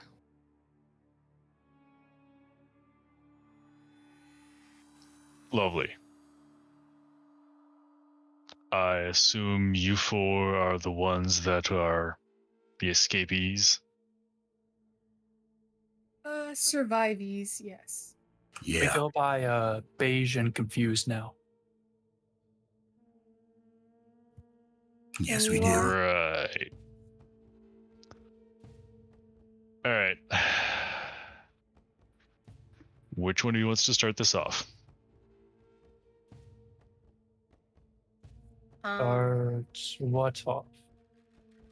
You came here for your gifts, right? Yeah, Right. but Yes. also like a name. You Oh, know, like who are you? pardon me. Mm-hmm. Dolgrom Reginson. And yes, he looks directly to Kris and says, that Regan from the myths. Well, shit. So do we call you Reginson, Dolgrom? Is there like a respect thing here? Sorry, it's my first time meeting a dwarf. Dolgrom is fine. Dolgrom. All right. Yes, we're here for our gifts. You could also always just call him Mr. Mayor. Yeah, that's probably better, Mr. Mayor. And who said that? There is a dwarvish woman just behind him in the doorway of the town hall. She's got her arms folded over her chest. She is wearing a leather apron, like you would expect to see on a blacksmith. Her face is not smudged the way his is, but there is a light beading of sweat around the edge of her hairline. Her hair is an incredibly pale blonde and is in 2 long braids on either side of her face. Dolgrim, aren't you going to invite them in? Yes, Betty. Come on. And he'll turn abruptly on his heel and wave them all to follow him into the main hall. Sarah follows. Yep, follow. You lot must be hungry and tired and thirsty. Yes? Yeah. Well, you are welcome in our hall. And she'll kind of eye Dolgrim. My husband may not have the best manners, but I do. She'll kind of turn and shuffle off into like a back room. Which point you find Dolgrim sitting down in a chair just inside of the main hall and just says, My wife Betty is correct. I apologize. I should be better mannered. Please, welcome to the hall. You are honored guests here. If you need Thank you for anything, your- clothing, food, shelter, hell, if you need a pocket knife to scratch your own ass, we'll be able to provide it. I'll take Well, that. Thank you for your hospitality, Mr. Mayor. At which point, without looking at her, Dolgrom just pulls a knife out of his boot and hands it off towards Coda. She'll take it. As you all walk into the hall, I'm not going to make anyone roll for this. Passing by the very clearly, now that you are up closer, hand carved wooden pillars and things, you realize that the wood is not quite as rustic as you thought it was. From a distance, it looked like it was all pockmarked and messed up and really old. But as you get closer, you realize that those aren't pockmarks, those are carvings. And there is everything from what look like Ogma marks to Elder Futhark runes to Greek lettering and Egyptian hieroglyphics. And it's all over. Every bit of wood in this place seems to be marked. Kris, because you can read the Futhark, some of it is recitations of the epics. Others doesn't make a whole lot of sense. It looks like it might be poetry, might be verse of some sort. It's difficult to tell because you're having a hard time reading a bigger meaning into any of it. Yeah.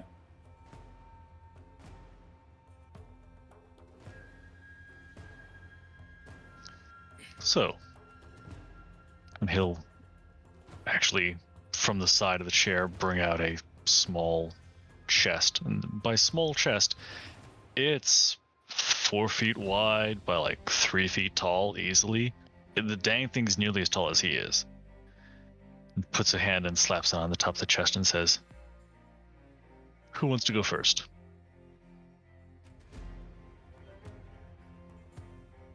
Why don't we do it in the order that we did it the other day? Alright, then that means I go first. Out of Right. character, technically that would mean that Oliver goes first. I will not say anything if Sarah is the one speaking up to go first. Okay. Alright, Sarah, Vida's daughter. Open the chest, and inside we'll pull out a case about a foot in width and about 8 inches deep. Promptly clicks open the one big latch in front, opens it up, and inside is a blue-steeled revolver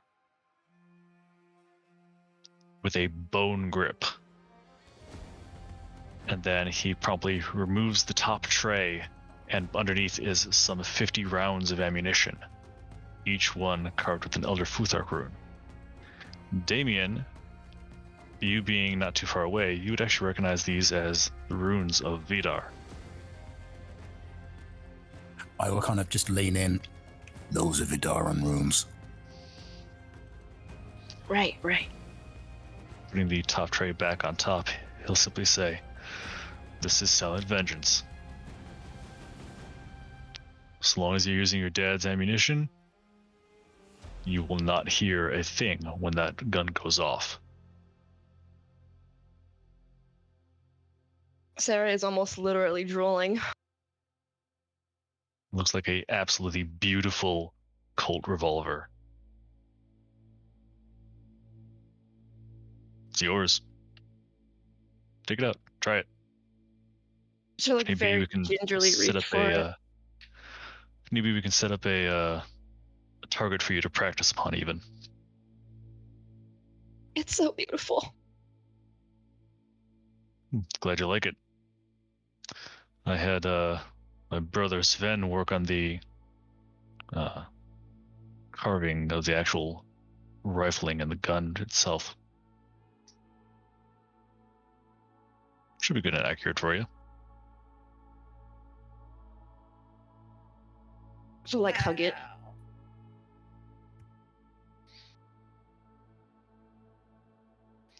And who's next?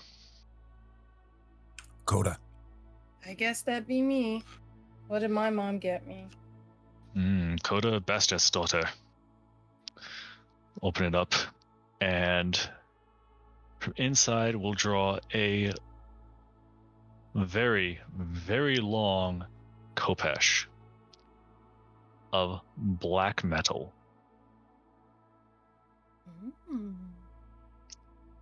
In the bolster, which is the handguard, and the blade itself are golden hieroglyphs. The grip is wrapped in black leather, with a single cat's eye quartz decorating the pommel. Shit. Your mom certainly knew what the fuck she was talking about when she ordered this one. Nobody does it like the Egyptians do. No offense. These are sexy. Seeing as we made it, I certainly hope we know what the fuck we're doing. Yeah, you know. The blade is actually long enough, and the handle also is long enough, that it literally could be a longsword in your hands. This thing's not small. It is not one-handed. Sick. Well, thank you. She's gonna just be looking it over and like holding it out to the cat and like swinging it around behind everyone. Thank heavens she has enough intelligence to at least keep it away from others before they're trying to cut something. Nothing, dear. Okay. Scoot over a few inches.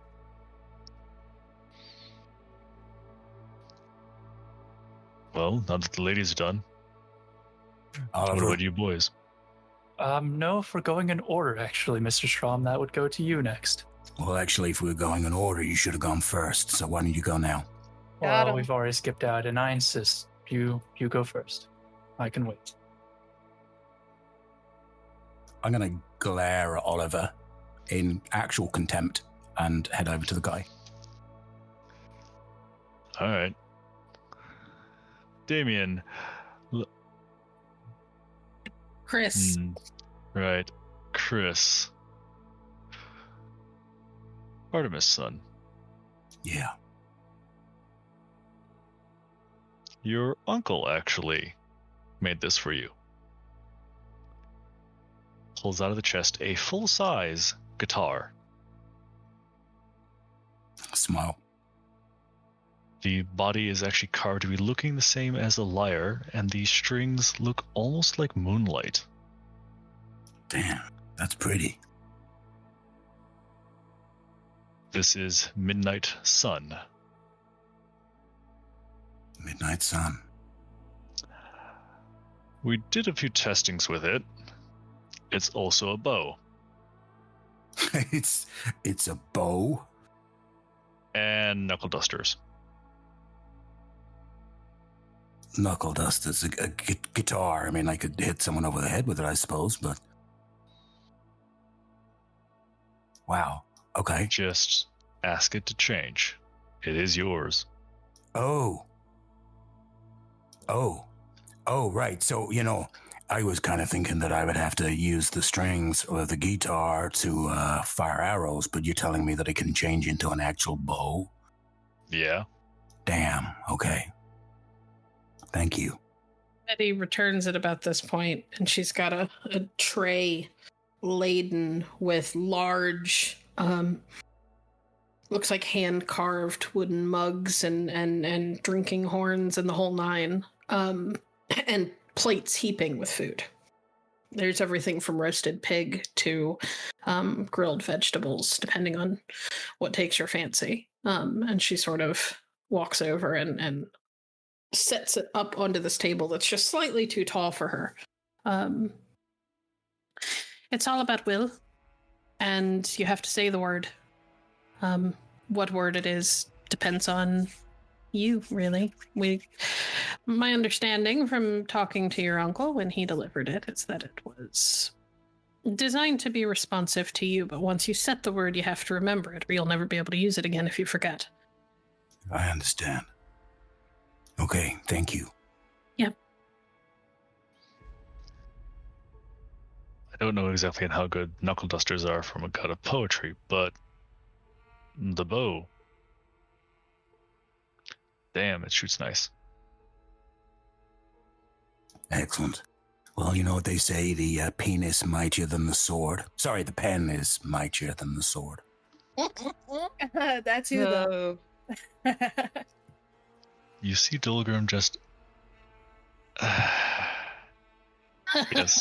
Yes, indeed, they do say that. In Well, both actually, instances. our friend Sigmund Freud would agree with you. Mm-hmm.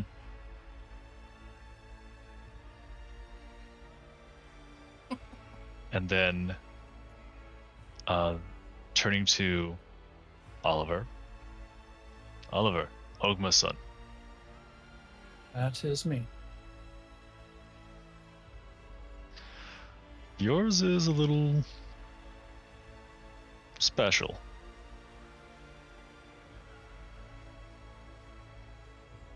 Right. He'll reach in and pulls out a roughly 2-inch square box, hands it off to him. This is War Master's sight.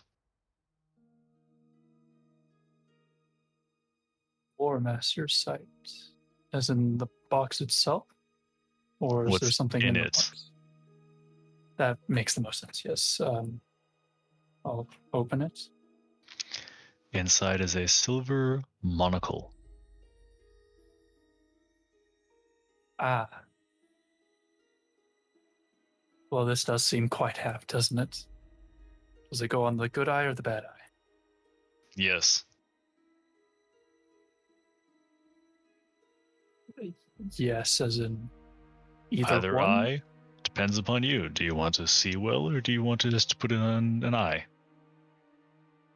It'll still give you the same bonuses. I'm going to assume putting it on the good eye would look less silly to outsiders, so we'll go with that. I'll also say your old man is very, very good. As in, he made this? No, he asked us to make that, so we made it. Ah. However, he was the one that you predicted that you all would arrive here at the time you did.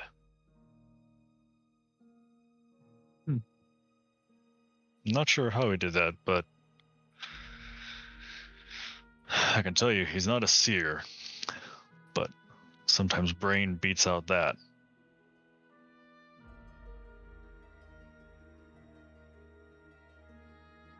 Oliver, do you put on the monocle? I will look at it hesitantly for a moment, turn to the others, and then just slowly put it on. As you put it on and you kind of adjust to having this lens in front of your eyes, you look around the room and you realize it's slightly delayed. It takes a moment for your brain to catch up. But as you look around, you realize that all of those markings in the wood that you were seeing earlier that you couldn't understand, you can read. All of them. I can read those now. That's spectacular. You also realize, as you're looking around and your head is turning one way and the other, you're not holding the monocle in place anymore. And it floats or locks in place. It It's locks, definitely touching your nose, but it's not falling. locks into place where you put it. Fascinating.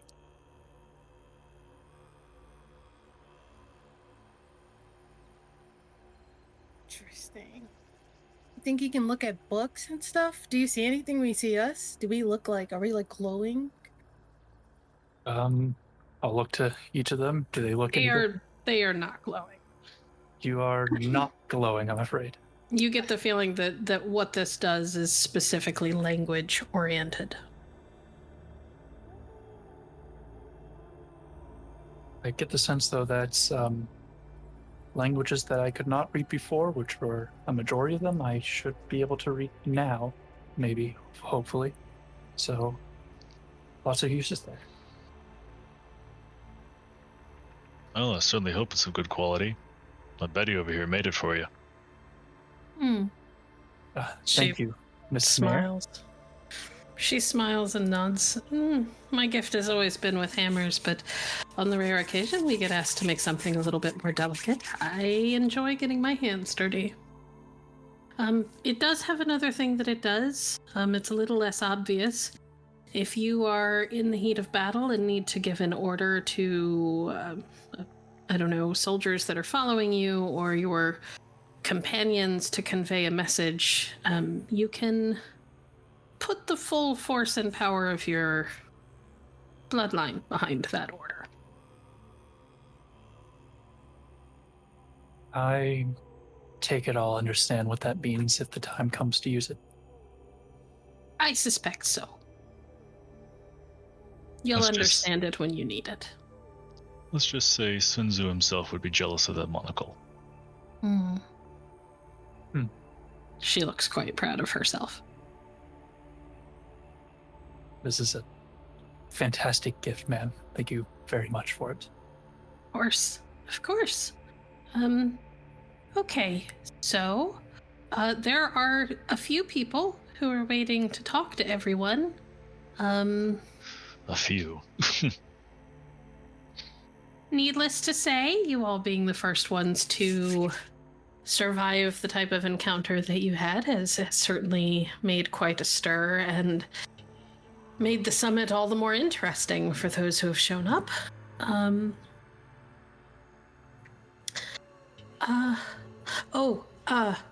Dolgrom, dear, Guan Yu arrived a few minutes ago. He's already gone in with the others. Of course. He never was one to wait for things. My understanding is that your friend is here with his mother at the moment, and will be out to see you shortly. Brigida's here? Yes. Good. Need some help down in the forges later. My understanding is she's working on helping to strengthen some of the carvings in the outer fortifications. When you say our friend, are you talking about A young Teddy. I can't see him, but I'm told he's here. Huh.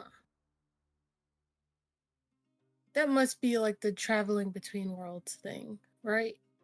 Well, he's a ghost, so one would assume that yes, he travels between worlds. Or he may just be traveling with his mother who travels between worlds. It's hard to say. It varies from god to god, ghost to ghost. Okay. Understood. Still learning. Understood. Is there any questions we can answer for you? So when does our powers kick in? I mean, our purviews kick in. Oh, I'd imagine, within the next few hours, now that most of you have your gifts. My understanding is that Mr. Bright here has one more gift to receive. I do? Yes. But your father was adamant that he and your she had aunt? At the very least, he would be delivering it. I don't know if your aunt will be present or not. I Possible. don't understand. Is this normal? Everyone else only got 2, and I too have 2 as well.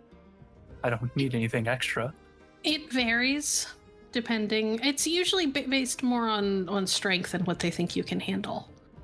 I don't know what your other gift was to know whether it was a particularly powerful one, so... This, and I kind of reach down and pull up the singing stone from around my neck. It's sure. Are you going to hand it over? Yeah, I'll let her inspect it if she would like. She'll take it and she'll kind of turn to Dolgrom, and the two of them will kind of spend a moment kind of turning it over and muttering to each other in Old Norse. Which you understand, it's mostly like they're basically a couple of geologists who are like discussing like the finer points of the stone that's in their hand. But they're also talking about magic stuff that's a little bit above your head. Like you understand every word, but that doesn't necessarily mean you understand what those words mean. Like I can hear the words that they're saying? Like it's translating for me? Yeah, your mind is translating for you. I hear new languages as well. That opens a lot of doors. Oh, good. It's more that you understand the languages that you hear. It's not like you wouldn't be able to hear this normally. Everybody hears them speaking it. But you can understand what's being said now. Yes.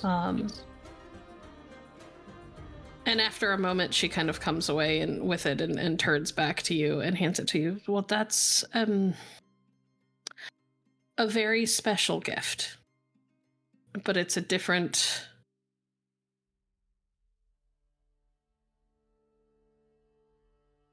It doesn't pack the same amount of punch as, say, the boots she's wearing. And she points at Sarah. I see. Thank you. However, put it back on. However, that doesn't mean it's special or not special. Oh no, it's very special, and I suspect that to imply otherwise would be a great insult to your family. So it was given to me by a friend. No matter what it did, it would be special to me. The best gifts are given by friends. Yes.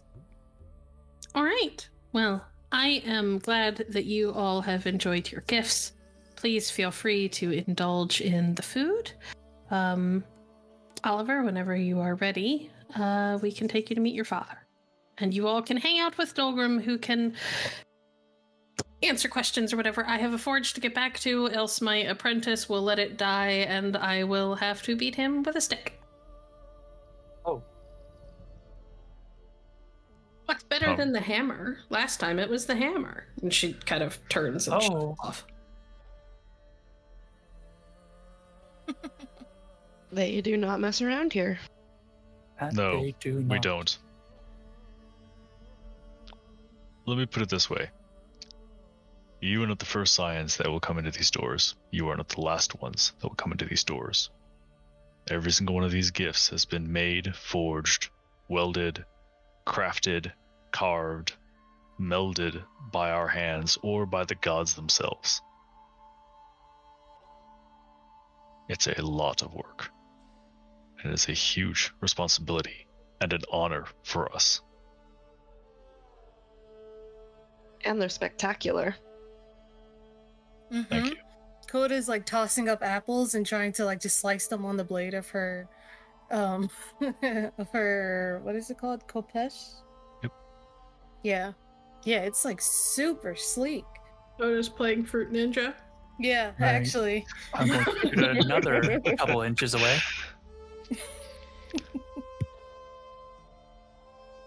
I may need to give her some manuals on how to actually use that. Speaking of using things, one last gift for all of you. And I'll reach down into the chest and pull out, for each one of you, what looks to be a smartphone.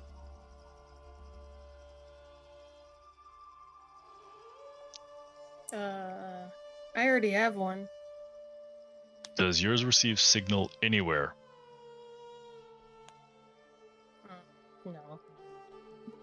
I don't even Definitely have not. unlimited data, so no. For what it's worth, if any of you bother to look at the phones that are in your pockets, none of them have signal here. Wow. This will get you signal even in the underworld. Wow. Really? How? So what you're saying is we could order Uber Eats while in hell. Anywhere. Do they You could have? order from Amazon Prime from the actual Amazons, yes. Are they tied up with that at all? Some. Why are we not making money from this? Because usually you're getting eaten instead.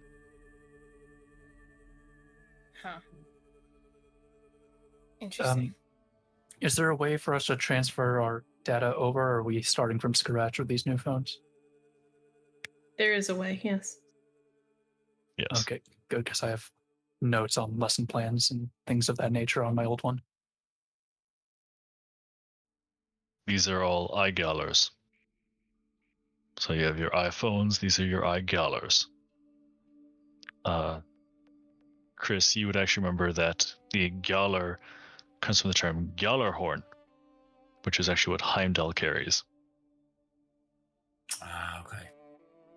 Okay, so iGallers, are these still Apple products then? Was Steve Jobs a Scion? No Steve comment. Jobs is not a scion. No. We named that to be ironic. Ah, I okay. see, So okay. there's still humor here. Okay. If we didn't have humor, our work would be a lot more boring. Huh. So are there like training dummies here, like in Hercules? Can I like go slash some stuff up? Technically it's Heracles, but Yeah, on Hercules. And technically, you have Heracles, been. never mind. You also have been slashing some things too. And he looks to the small offerings of half-cut apples on the ground. Yeah, but I need something more like body shape, or I guess giant wolf shape to practice on. We can get Unless you an there's- animated. We can get you an animated wolf. It's not like a real animal though, right? No, it's a construct. Oh, but it doesn't have a soul, right? No,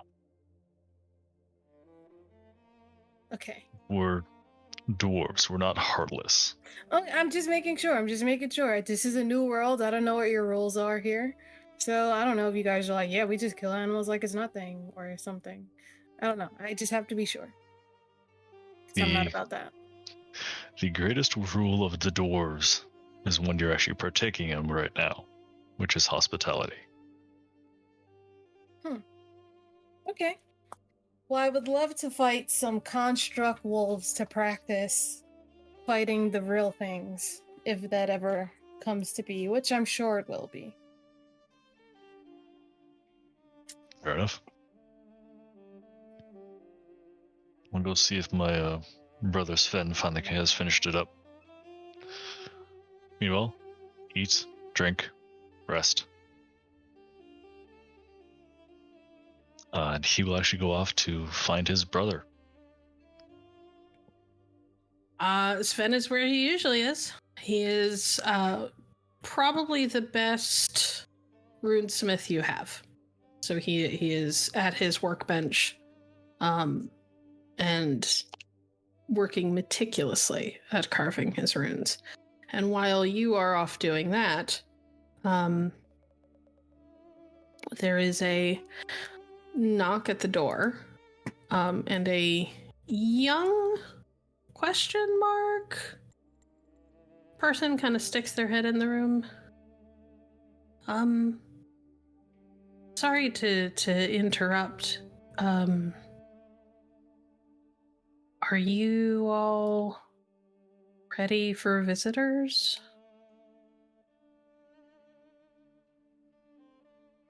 I'll look to the others, see what they have to say. Sure. I think so. Yeah, sure. Oh, good. Okay. And he kind of opens the door. He looks like he couldn't be more than like 14 or 15, but he's also a dwarf. And from what you have seen, it's really hard to judge just how old they actually are by how they look. But he opens the door, and in walks a ghostly, see-through figure that you all immediately recognize. Oh, Eddie, Holy my God. shit. yeah, I'm a ghost. Just kind of like with a trembling lip, Sarah's gonna say, "Well, how's that going?" Going as good as being a ghost can be. So, lots of ups and downs. Mostly down. Right. Huh. Yes. Well, How you finding the dwarves? They're nice people. yeah. They've given us some nice things. Looks like they've given you some. She has a sword. Why did they give her a sword? I am asking myself the exact same question. I'm sorry, where's all of this coming from? Who's the person that hit a big wolf thingy in the face of a bat? If I had a sword, I would have cut him. So I'm not sure why you guys are so. I'm sorry. Coda, as you talk about hitting the wolf with a bat, the sword in your hand seems to shift and looks like a black metal bat lined with golden hieroglyphics. She was about to like stop and like talk about something else, and then she's gonna look at the sword in her hand and then see the bat and be like, "No fucking way did she give me this." Wow. Shifting weapon. Huh. Strangely, I'm more comfortable with her having the bat rather than the sword. There's so many things wow, that just turned into a bat. But wow, okay. But also, did you feel yourself dying? Is that rude to ask you? Did you feel yourself dying? I mean, Like- kind of, I guess. Do you want to come back? Of course I want to come back. But I don't think I can. I don't think it actually is possible to come back. But why not? Some of the I don't other know. Scions make the mentioned rules. that it's possible. That there's certain avenues to go down. It's just difficult.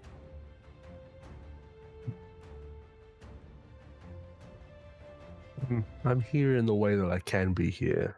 So. Yeah. So if there was a way to bring you back, you wouldn't be like upset if it was attempted, right? God's no, I'd be very happy if you guys could try, but like I said, I don't think I can come back. I don't know, I'm just, just thinking. Anything's possible, right? Yeah, anything's You're a ghost. possible. I'm a There's cat certain person. benefits to being a ghost. Not many, but I How's can that? walk through walls now. So. I was about to ask, how's that penthouse haunting going? Pretty good. They've already had 2 victims move out, so fight the patriarchy one step at a time. Excellent work. Yeah. Sorry, I've got COVID. It's ghost COVID. Yeah. I thought Strange. that would Even make as you. a ghost, you can still get sick. What? Yeah. That's very. I don't make the unfortunate. rules. I don't make the rules. I got COVID. Why are there ghost diseases? How does that work from a biological standpoint? Well, the diseases are dead, so That's not true. You're- Diseases aren't dead. They're very much alive. the ones I can get, they're dead. Okay. Oh, Well, gotcha. yeah, maybe That's how that's it's what happened. ghosts. Like the bacteria Yeah. dies and it comes back as a ghost and infects the other I've ghosts. been, yeah. Like the Haunted by bubonic plague. ghost disease? Apparently, ghosts get that quite often. Oh, So, we heard that you're here with your mother. What's she like? Like, who was your... Wait, so you're a Scion... Well, you're a ghost Scion now, or just like a ghost? What? I think I'm just a ghost. I don't really think the Scion part comes in. But yeah, I guess I am here with my mother. Not that I would call her that. You know, I did have a mum. But she's nice. She's god of a forge, I think. Yeah. Pretty cool though. Very. She's taking it slow with me, not pushing me too far.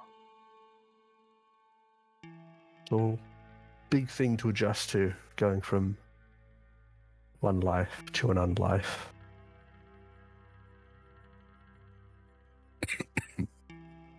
But yeah.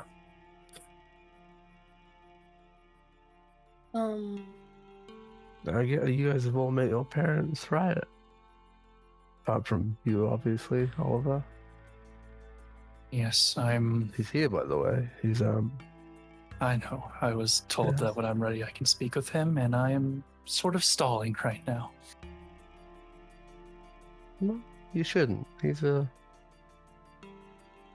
Seems like a very wise person. I think you'll get along with him.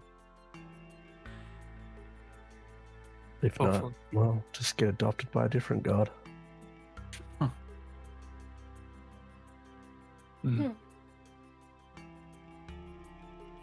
Yeah. Teddy. Yeah. So, not that we really could have done too much, and I'll keep reminding myself this, but, sorry we couldn't save you, I guess. I mean, I know years ago, but... You don't need to apologize. You did the best you could, and, if anything, I'm actually kind of glad you guys were there when it happened, because that would have been way scarier if you guys weren't. Right. Cool. Just felt like I had to say that, so it wasn't just like sitting on my chest. So if I die or something, it's not like I die of a guilt or something that I let another guy die and now your kid's just out there without a parent, you know? Alright, I got my parents will take care of her. Right. She's been messaging you. I have the text here if you'd like to see them. No, once I can, I'm gonna go see her for a bit. So I'd rather not actually see the messages. I understand. Guess it's some weird coping mechanism in my mind. I'm still alive for her. But well, I know I'm not. So Well, you are. Like, alive means different things now for us. Because you're definitely walking, I think, or floating. Well, you're it's not weird, breathing. I know. But you're still a being right now. So you're alive in a way, but you're just not alive like us. But you're still alive. In a way. This is It's too much. not in the way that I can actually interact with her, unfortunately. Yeah. So, yeah. How was the trip up here? Did you guys drive, train, plane? We drove. Apparently I am no longer allowed to use the radio. No. What did you do? I thought I would play a nice, enjoyable audiobook, and no one cared for it. What book did you put on? The giant whale. Moby fucking Dick. I started with Teddy. Moby Dick. It's an entertaining book. Sure. To sleep to. You're such a fucking English teacher. It's got some very nice humor in it too. What, like dick jokes? No, not like those It's a kind book of about jokes. a big fish. That's it. It's not interesting. Whales are actually mammals. It's a book about a big mammal. Yes. Not that And interesting. about some man's obsession with said mammal and the trials and tribulations that puts him through and everyone else along with him. It's a very interesting dynamic. Mm-hmm. You know what's actually a good book? 20,000 Leagues Below or Under the Sea. I can't remember how it goes, but Under. that's actually a good It's book. Under the Sea. Under. It's There under. you go. That's a good book. Not that I would want to listen to it during a road trip, though. Jules Verne is very good. Who?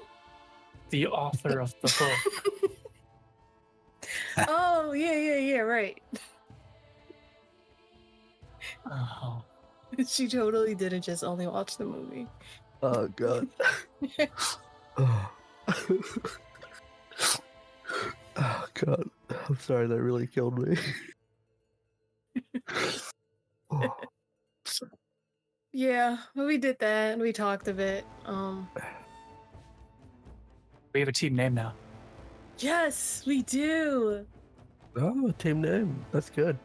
It is. Who wants to say it? I said it last time. Beiged and confused. Pretty good team name. Pretty good. Yeah. Sarah, I you suppose he alright? does. Huh? I'm talking to a dead guy. Yeah, I'm fine. It's something to get used to. It's different. Very different. Well, the worst part about it is that it's all wrong. You should be with us and Oh, I could never have actually been here and done this. I have a kid to take care of. Well, had.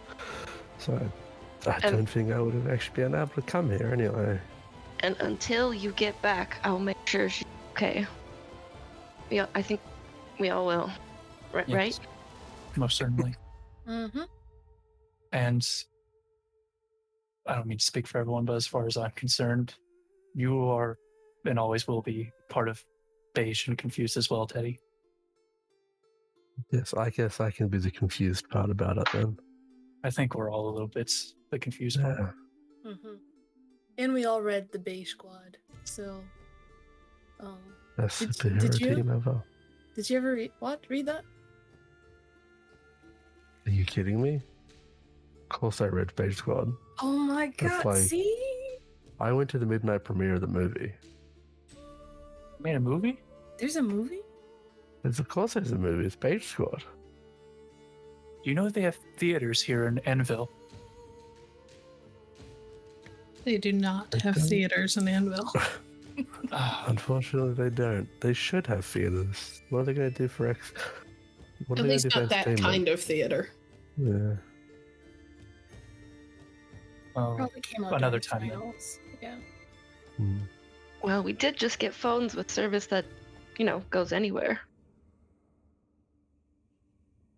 Maybe we play that while we're driving back? Or I guess wherever we end up going next. I actually don't know what we're doing next.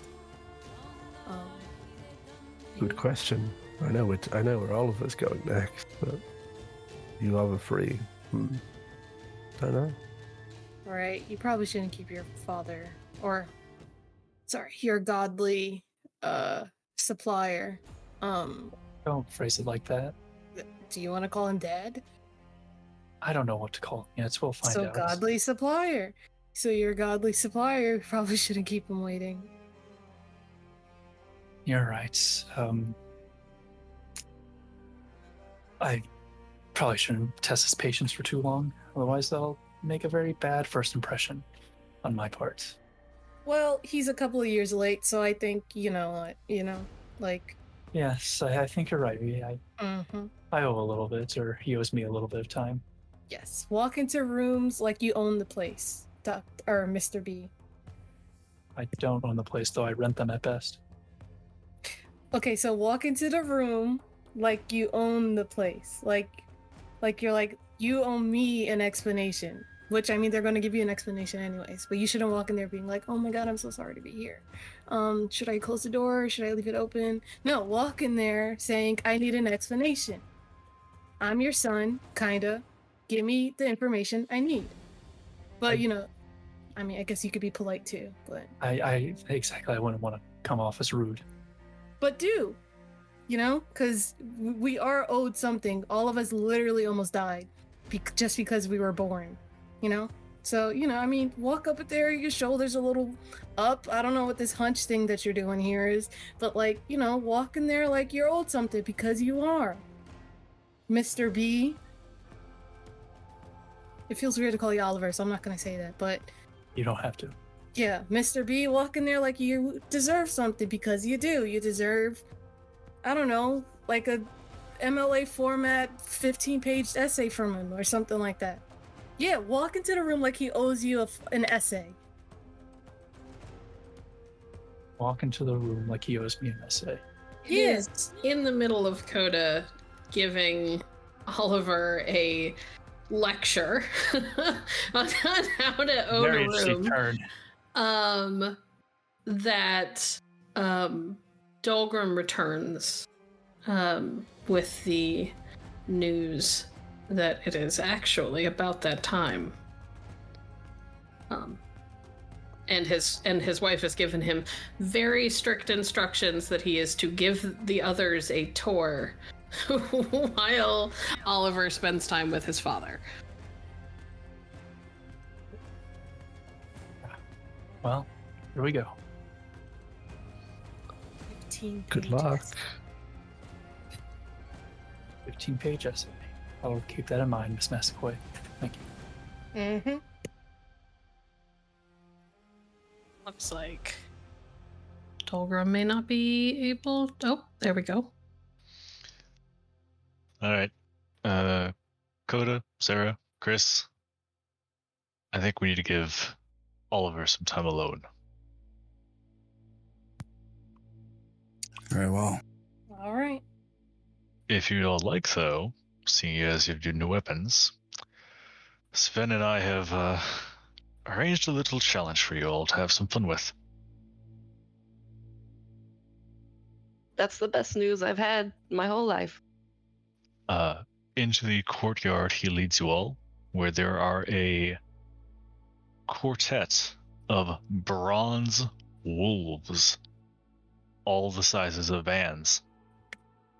As you all are leaving the building, you pass by a set of large double doors that are open to a room beyond. The room looks like it has a big round table in the middle, but the table has structure and levels. It looks like a 3D map almost. And there are a collection of people circled around it.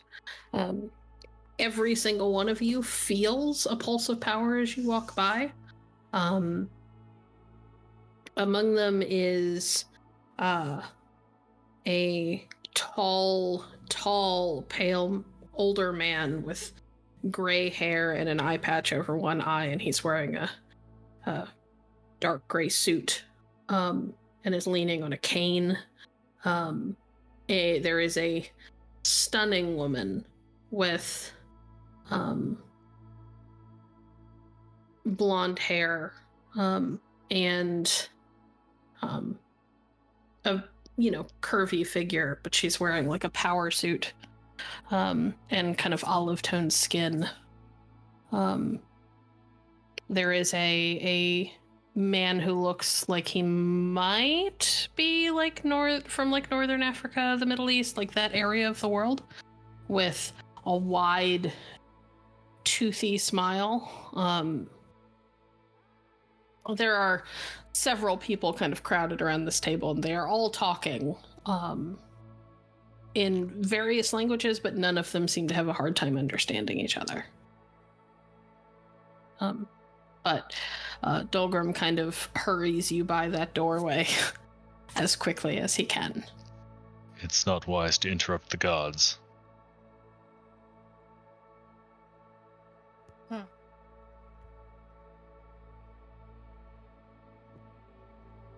back in the dining hall.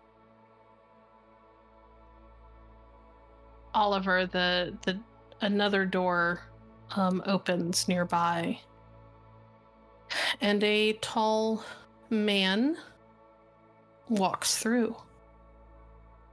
Ogma, would you like to describe yourself? Yes, so Ogma looks a bit like a better version of Dr. Jones, Indiana Jones, except he's got long hair. He's wearing glasses and things like that. He's rocking the professor look. And so, yes, he's got the tweed suit jacket type thing going on. And he's very, very stately, walks in, has that air of erudition about him. He looks, just to look at him and his face and his eyes especially, you know that there is an intense intelligence thinking about all sorts of things at a very rapid pace, but he carries it off well. He's very stately and calm about it, like as you might expect an ideal scholar to be. Like he does this all the time.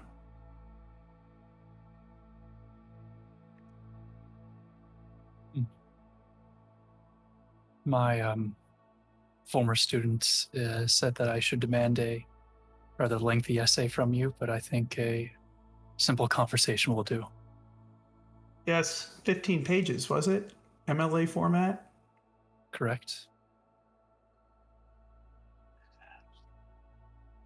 That girl, Coda, she's pretty quick.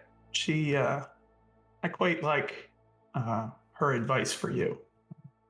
You taught her, right? I did. She was a phenomenal student. It definitely seems that way. Before I begin, do you have questions for me? I imagine you do. I have many, or at least a good couple that come to mind right now. And he's going to gesture to basically kind of beckon and, well, of course you don't want to keep me waiting. I believe you've done that plenty already, although I did calculate exactly the amount of time you would take to arrive here and to have this conversation. So naturally, I am ready for you to ask your questions in your own good time. I did some menial research on you once I found everything out, and they say that your elegance or eloquence is so pure that your words chain people's ears to your very tongue. How true is that? Let's just say that my students don't fall asleep. And when I propose plans for important strategic affairs, such as the ones that we are currently dealing with, the gods themselves do listen. Noted. Very good to know. A rather more important question I have is for discussions about bringing people back from the dead. Do you know how we could potentially achieve this with Mr. Abernathy? It's an interesting question. There are avenues I'm sure that we might explore. But at this time, we have other matters to consider. I know and I see that you have received a couple of your gifts. I have. What do you think of them? I find them fascinating, especially the monocle here, although I am rather fond of the implications that this stone might have. In general, both items, there's a lot that can be done with them. Do you know where the stone comes from? I would like to be enlightened. There is a speaking stone Stone of Destiny in Ireland, known as the Leo Fall. And it is actually a part of that. It served as a coronation stone for the High Kings of Ireland. And you are actually descended from those kings and queens.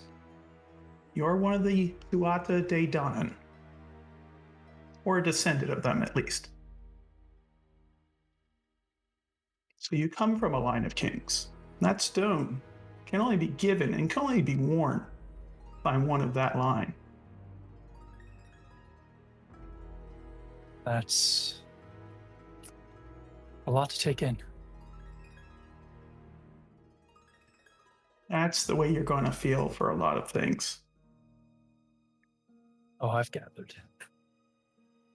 You may note, or perhaps you've already thought about, the fact that your companions have already had, in a manner of speaking, a personal introduction to their respective parents.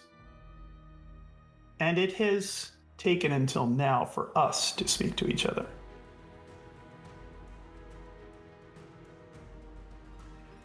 It has. But I wasn't doing much complaining in that regard. You weren't. You were taking it well. I appreciate that about you, Oliver. You're patient.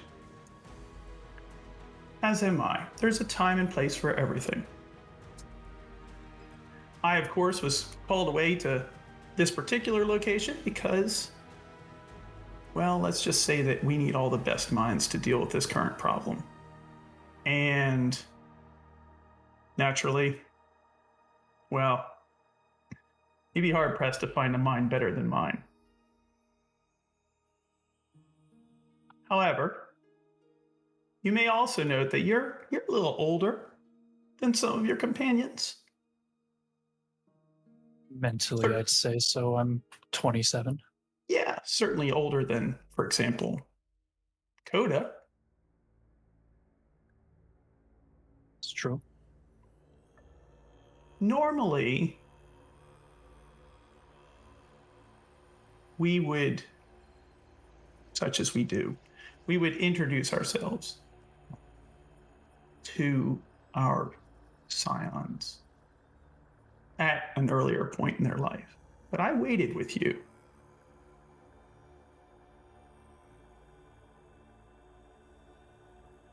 Intentionally. I waited because, well, it's one of the reasons why you've been selected as well.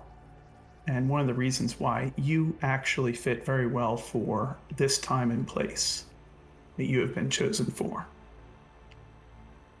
I know you probably don't think of yourself as maybe perhaps fit for battle or combat.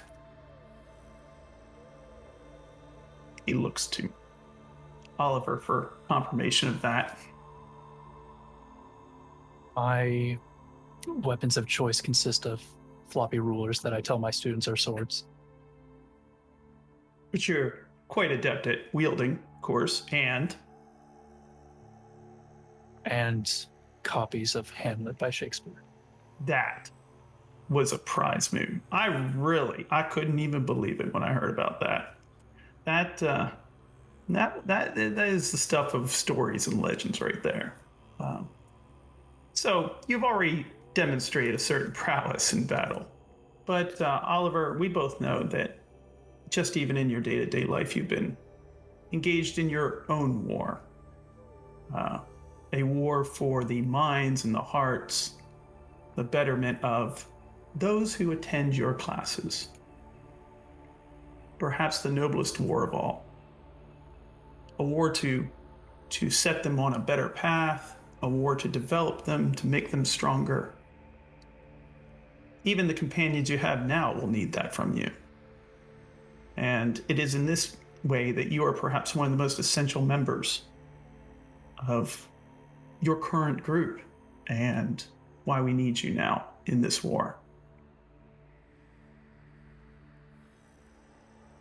You see, While others may come to battle with shape-shifting swords and guitar bows and things like that, blue steel guns, it is minds. It is the best minds that win wars. Soldiers fight wars, but it is minds that win wars. And Oliver, it is essential that we have such minds helping us to win this war and to raise the minds of the future. So you are, even though I know you have your doubts, and that's perfectly acceptable, reasonable, understandable even, you are exactly where you belong, where you need to be at this time in this place. Believe me, I did all the calculations. And I do not make too many errors. Just to say, not any at all. I understand my place. I understand what my merits are and how they can be of use, but something I just want to make clear is I don't want the glory of it. I don't want my name sung in songs and stories. They can change it, say someone else. Heck, they can say that it was Coda or Sarah or Kris that did it instead. I'll do what I need to, but I don't need to be in the record books. Just achieving the job itself is good enough for me. You wear your humility well.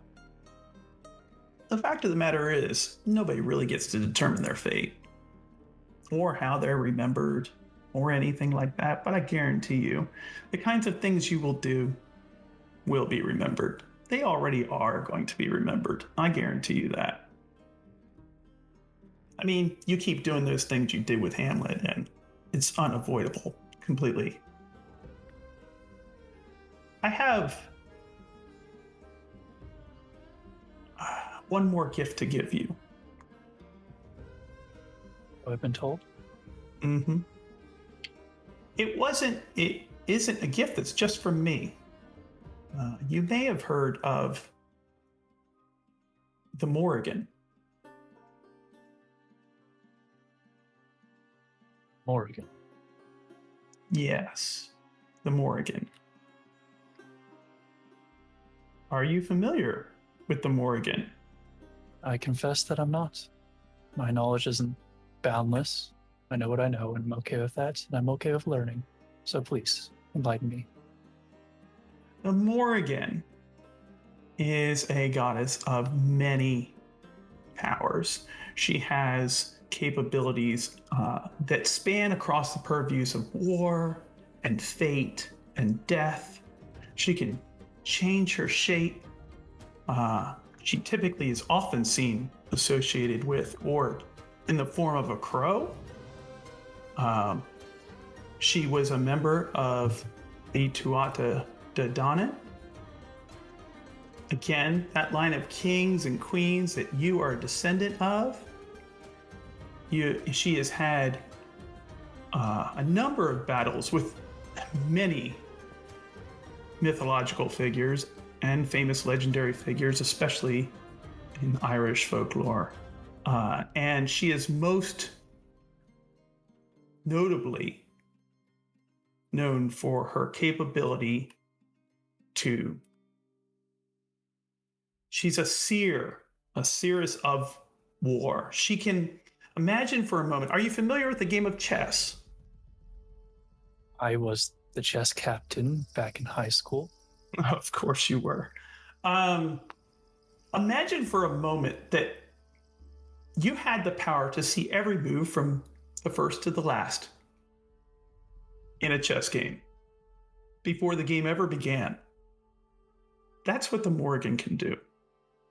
She can see every move. She knows them all before the game even begins. That's the kind of sight and power she has.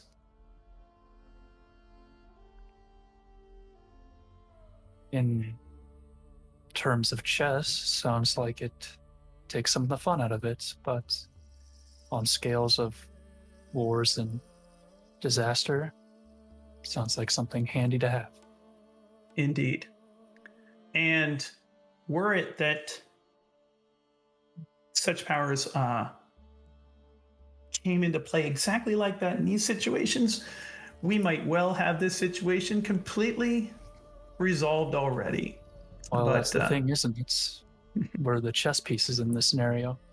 Indeed. More than you may realize. And he is going to go over to a bookshelf that has seemed to materialize out of nowhere here. And he's going to pull forth a book. And turns around. And he's going to walk over to you, Oliver, and hand you this book. This is your third gift. Before I take that, may I ask one more question? You may. Or should I say, who was my birth mother? What was she like? That's a good question. Well, I suppose the first question is this a question that Ogma would feel like answering? It's a fairly personal thing you're being asked. I think he would want to answer it in general details, but would also emphasize that time is of the essence. So maybe some general details about Oliver's birth mother. Oliver's birth mother was a archaeologist who was investigating some ruins found in Ireland. You approached her in a pub after a long day. The two of you got to talking, and one thing led to another. It was not a particularly emotional relationship. It was as close to an emotional relationship as you think a god of your stature and bearing could get without having a far longer amount of time than a mortal lifetime could provide you to get to know them. You found her mind fascinating, as she did with yours. You talked for hours at a time about history and art and the parts of folklore that were lost when the English invaded in the 1500s. All of that sort of thing. She never knew the truth about who you were.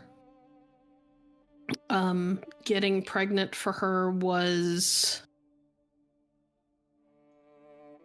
bittersweet. She was happy to know that you would be the father of her child, but it was also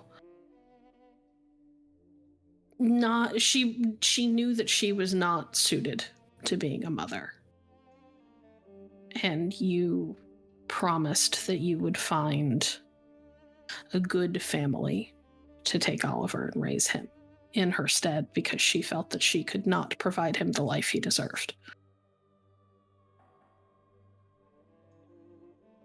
So he relates these details to Oliver, enough to give you a general idea and picture of who she was and how it came to be that she was your mother. Thank you. That's of course all I wanted to know. And I will take the book.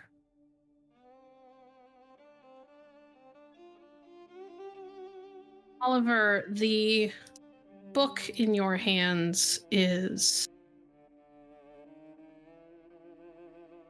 made of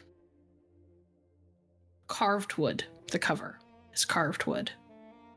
And it is graced with both Ogma symbols and imagery of what look like ravens and crows perching on the lines like of the Ogma like they are branches.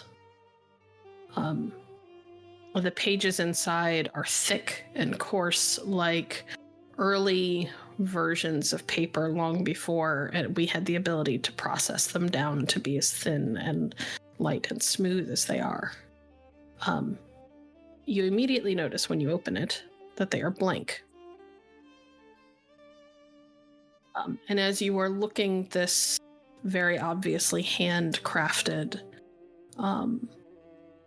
almost ancient feeling but not looking book, a woman is standing in the doorway nearby. She is leaning on one shoulder. Her arms are crossed over her chest. She is wearing a pair of black fatigues and matching combat boots and a tank top. She has long black hair that is so dark that you think in some lights it might be blue, other lights it might have a shine of purple to it. Pale skin and almost quicksilver eyes. She has this kind of air of intensity and focus to her that you can tell that if she were to walk through a room, people would part for her. Oliver, Yes. I give you the Morrigan. He's going to motion towards the woman standing in the door.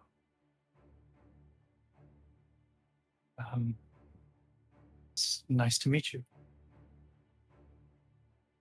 Evening, Cyan of Ogma. That would be me.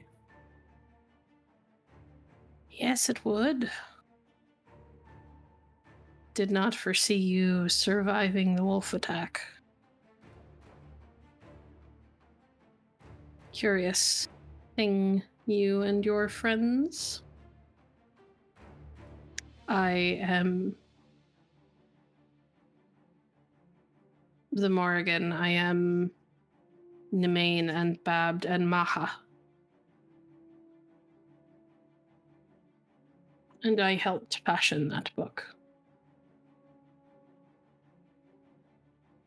It will grant you a bit of my power. I see.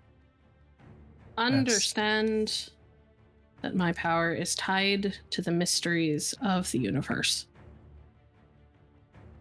Fate, life and death, battle. It is a dangerous thing you hold in your hands. When you need to know something, when you need to go looking for the knowledge that tries to elude you in normal books, this one may be able to help you, but it will always come with complications and a cost. Every time one of you or your friends tries to wield the powers of the gods that made you, it will bind you a little tighter to fate, and those around you. But this, most of all, I entrusted it to you because, and she'll kind of glance toward Ogma, your sire insists that you are wise. And you will understand what you are holding in your hands. It's an honor to simply be holding it and have that level of faith put upon me.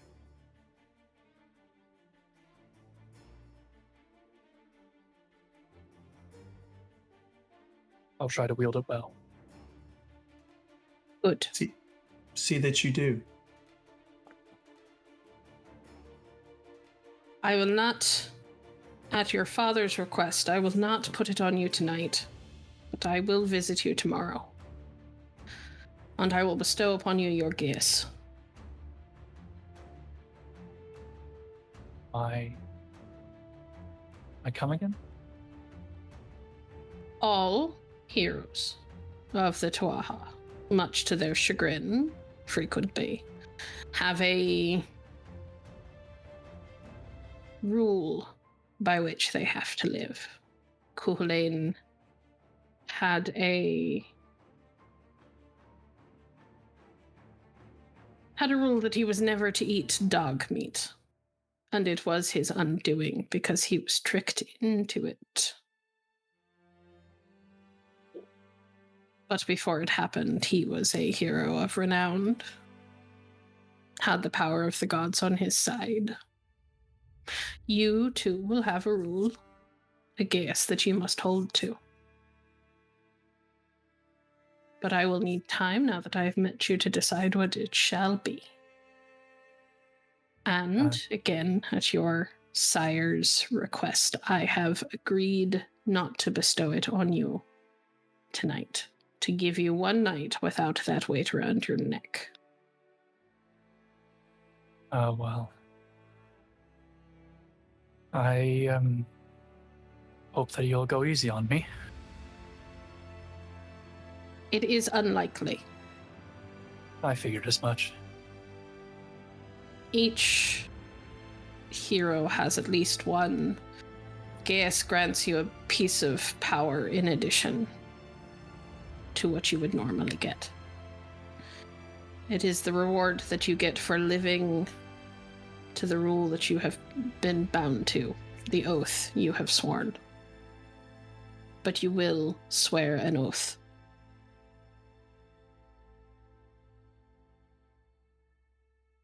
I understand. If you have any questions for me? As of right now, no, but if I formulate any, I'll let you know. Kind of lets out a dismissive little scoff. You will have to get better at thinking in the moment, Oliver Bright.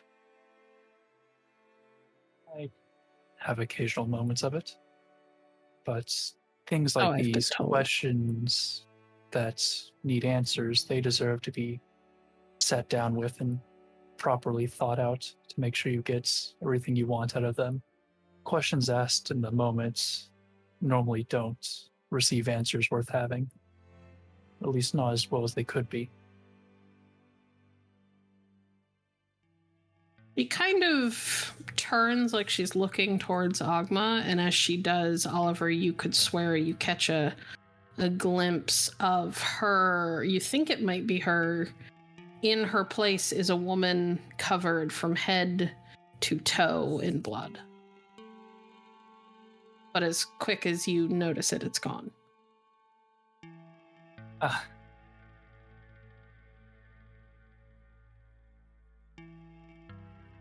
Fate and magic are powerful weapons, Oliver Bright.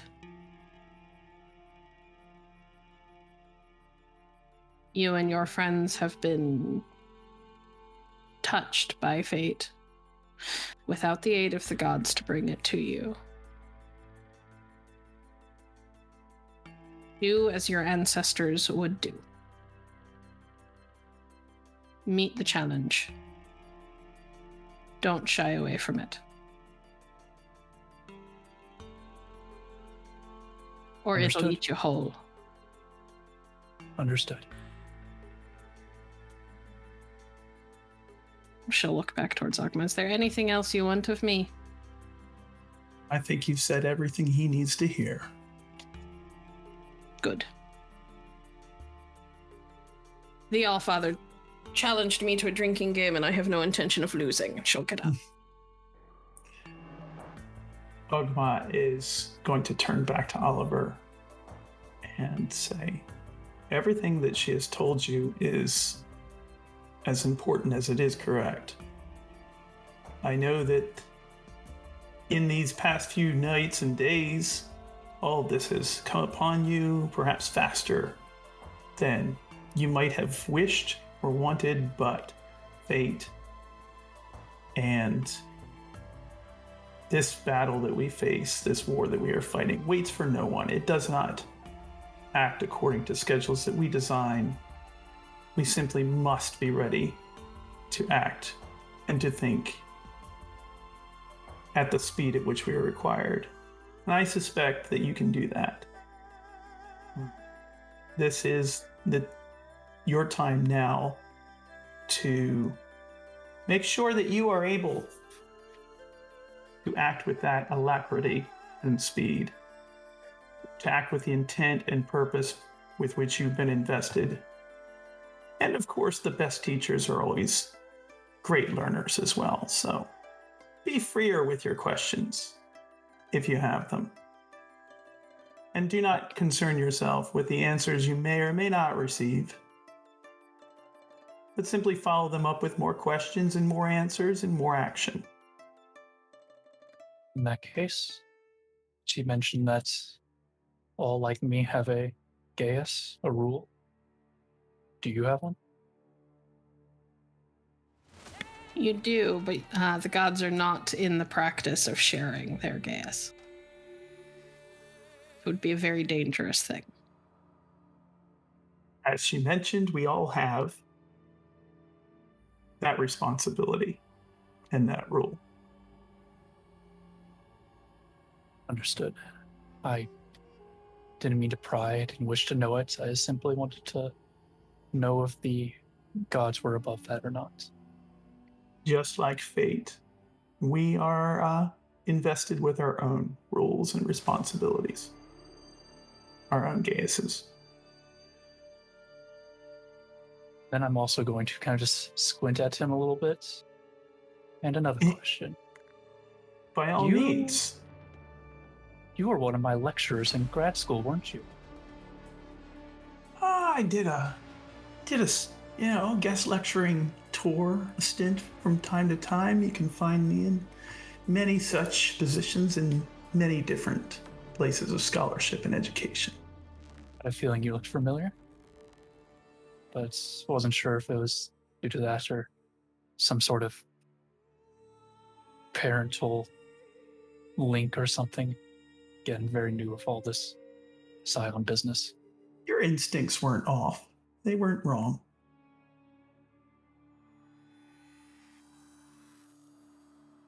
You said you had a question. Was it beyond that, or simply that you may have received a higher quality education than you may have expected? It was just that.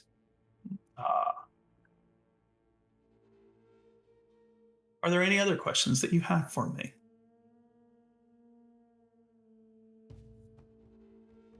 You said that you would calculate everything, our entire trip up here, the entire conversation, how long this would take, everything. Seemed to think very highly of your ability to think cognitively, and I don't doubt it either. So I wish to know, was there a way we could have saved Teddy in the moment? No. I still don't regret trying. Nor should you. I know he would have died either way if we'd left him behind or went back for him, but I really don't think it's about the end point. I think it's about the steps we take to reach that end point and the decisions we made that reinforce who we are and help us grow into who we are. Because we went back, I now know I can trust everyone else in my group to come back for me if I'm in danger. I don't know if I could say the same if we all ran. He's going to nod and smile. This is one of the reasons that this is just what you said is one of the ways that I know that you're one of my children.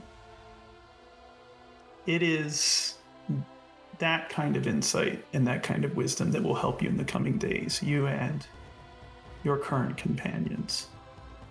As you just said, how things happen, the choices you make in the moment, They are every bit as important as the end and as the outcomes. They are no less so for that, even if the outcome is already determined. It is how you make your decisions, how you act in the moment, what choices you make that matter most. Couldn't have put it better myself.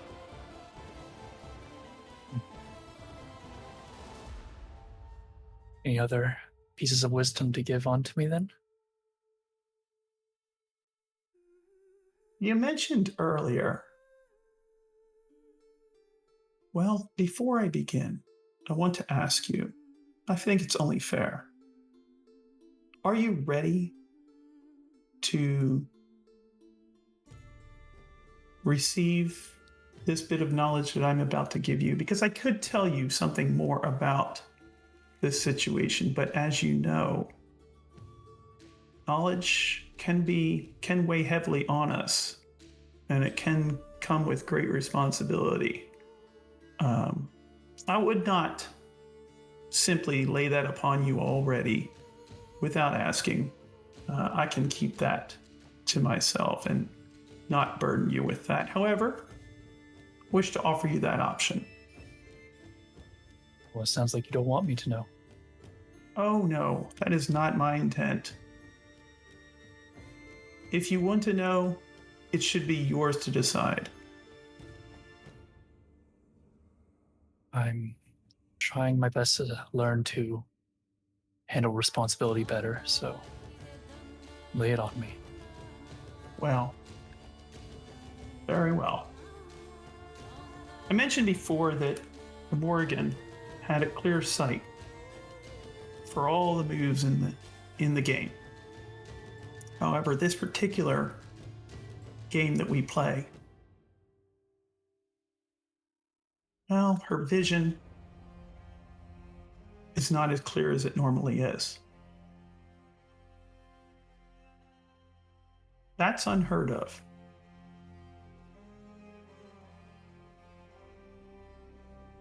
And it's one of the things that is rather deeply disturbing about this particular battle that we face. Know that even best of us, I with my calculations, her with her visions,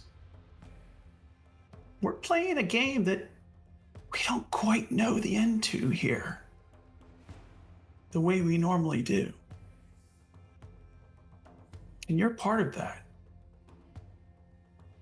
This is a very unusual situation. If we're being honest with one another, I already suspected that the moment she said that she didn't foresee any of us surviving. He will nod. That's what I have to tell you about this situation. If you have nothing further to ask of me, he will come over, place his hand on Oliver's shoulder.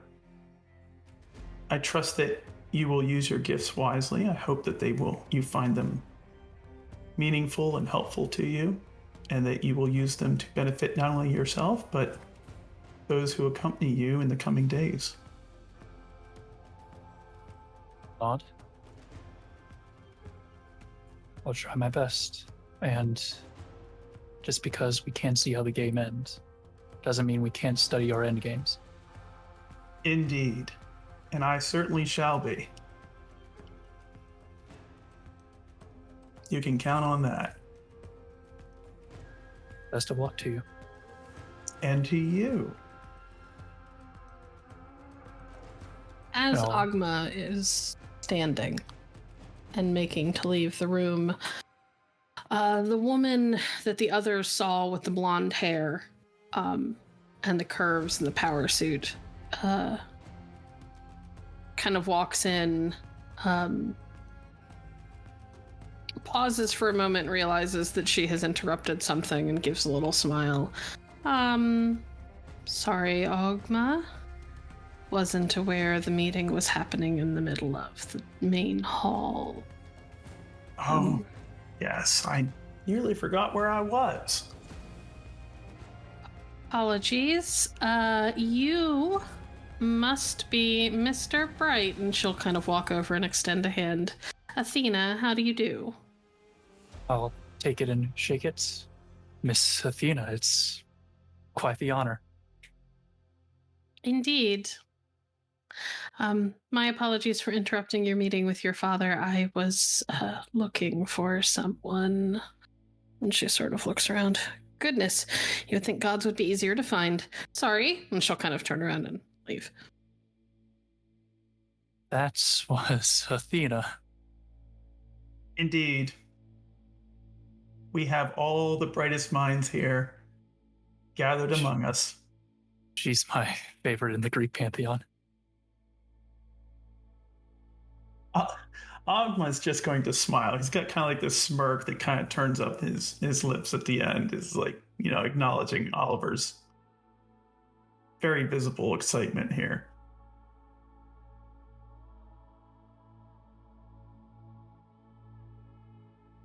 Well, as you can see, I am quite busy, and we do have quite a lot of plans and moving parts to keep track of. Even Athena's having trouble keeping track of everybody. So if there is nothing further, I will get back to the task at hand, the great game, as it were, and engage in further planning for the days to come. And I should get back to my friends. I'll be watching over you, Oliver. That's appreciated. And with that... Sorry, go ahead. No, that's okay. With that, he is going to make his way from the room. Betty appears in the doorway at about the same time that you are on your way out. Sort of steps to the side and gives a low bow as Ogma passes, before looking in towards Oliver. How are you feeling? All things considered, quite well. Good. Good. Well, good to see that you got your other gift. Saw the Morrigan prowling around, so I assume you met her. I did. She was intimidating. Yes. She Strangely, is that.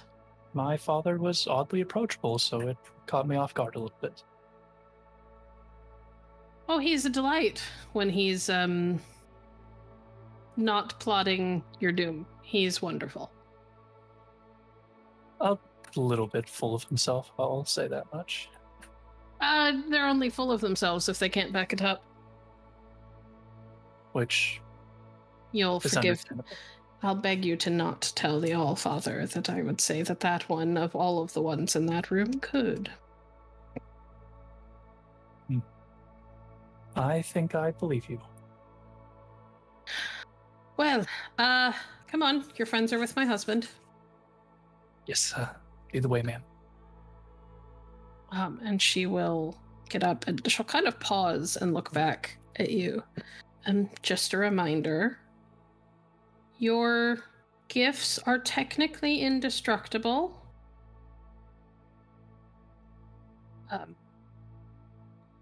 But do try not to lose them. Understood.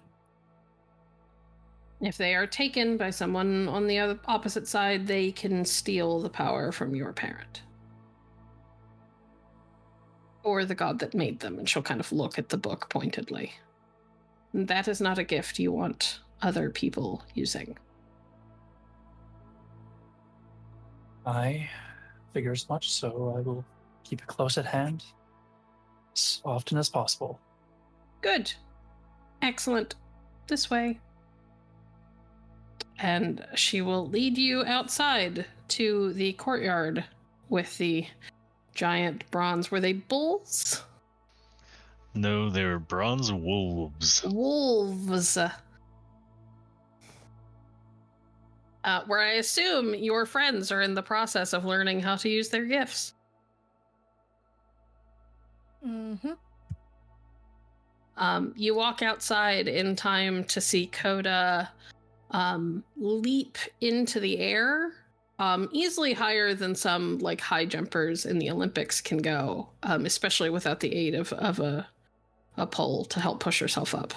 And she'll come down with a crash on the head of one of the wolves with the Khopesh and split it almost cleanly in two. Sarah looks like she's firing a gun, but it's not making any noise. You can still see the smoke rising from it, and you can see the, what do you want to call it? You can see the kick from it every time she squeezes the trigger. Teddy is hovering nearby. Teddy's giving the best ghost clap he can. And Kris has Kris looks like he is kind of off to the side and examining his gift for the moment. He does not appear to be fighting. He looks deep in thought.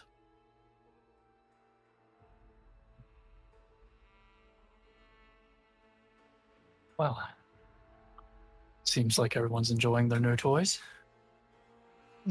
Oliver, welcome back to the bunch. Thank you.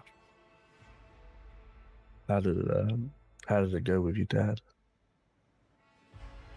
Surprisingly well.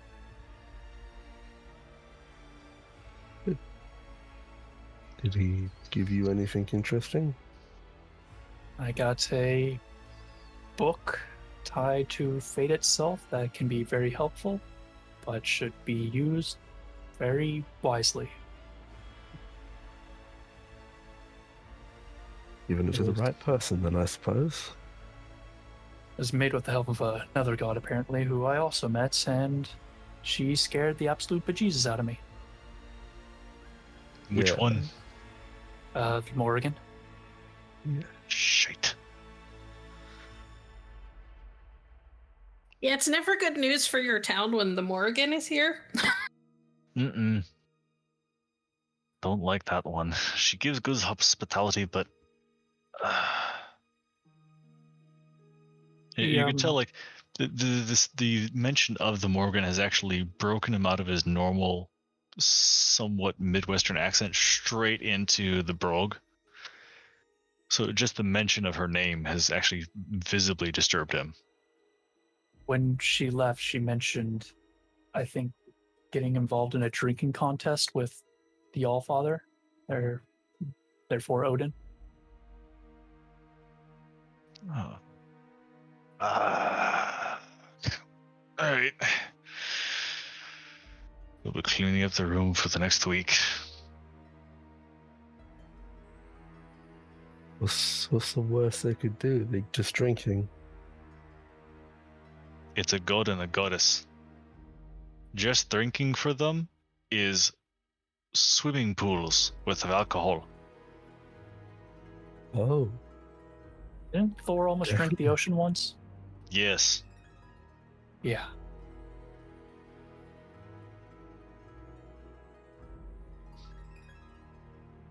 Kris, it's about this time where you finally settle on your words of power. And the beautiful, very obviously handcrafted electric guitar shifts from the guitar into a bow of this polished, beautiful reddish wood that is accented with silver metal. And the string looks like spun moonlight, much as the guitar strings did. I will sit down with it and just pick out a couple of simple tunes. Oh, back to the guitar then. Okay, cool. Yeah. I love that Kris is providing the background music while the rest of his friends beat the shit out of some bronze wolves. That's great. Yeah. They didn't say what the challenge was. Artemis, son. Maybe.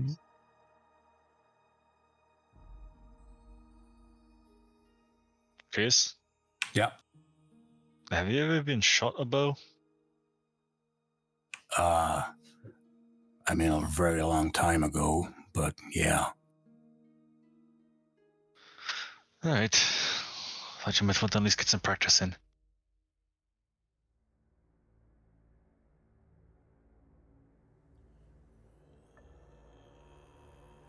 I mean, let me work through this in my own way. I want to make sure the guitar plays a good sound first.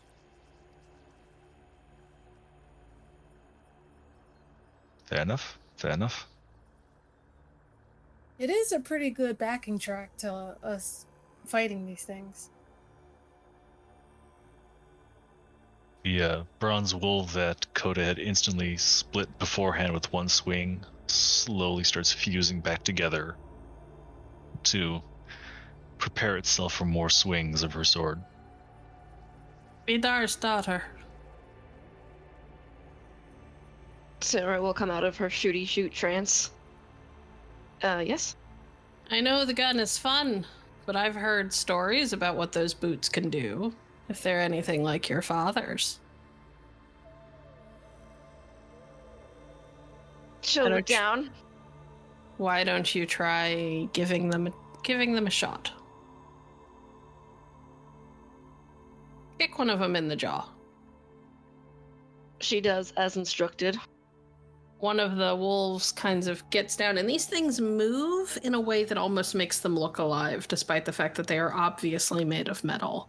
This is engineering on a level that humans could never hope to achieve. The metal bends and flexes, and the wolf kind of crouches down and then jumps at Sarah at the same moment that Sarah kind of jumps up in order to try and meet it, and she brings her foot around in like a roundhouse, and the back of her heel connects with its jaw on one side, and the bottom jaw comes clean off, and the neck very obviously snaps. Holy shit! Very nice.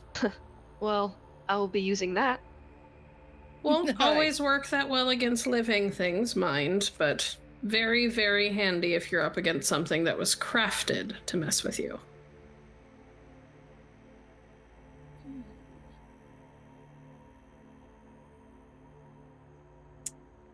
While watching everything, I'll also kind of go up to Coda and say very quietly, he'll have his essay to me by Tuesday, by the way. That's what I'm talking about. And she's gonna like hold up a hand for a high five.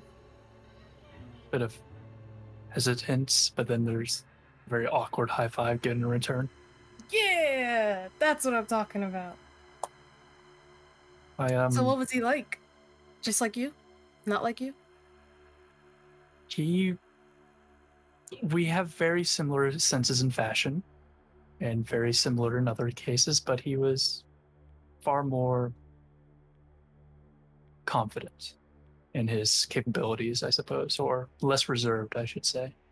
Mm-hmm. I did learn from him, though, that I'm technically a descendant of royalty, I think. Huh. It's confusing. Well, yeah. But I think it checks out for you. Checks out for me Mm-hmm. as royalty. Mm-hmm.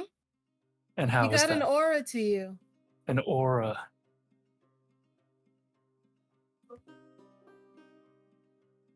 Of just kingliness?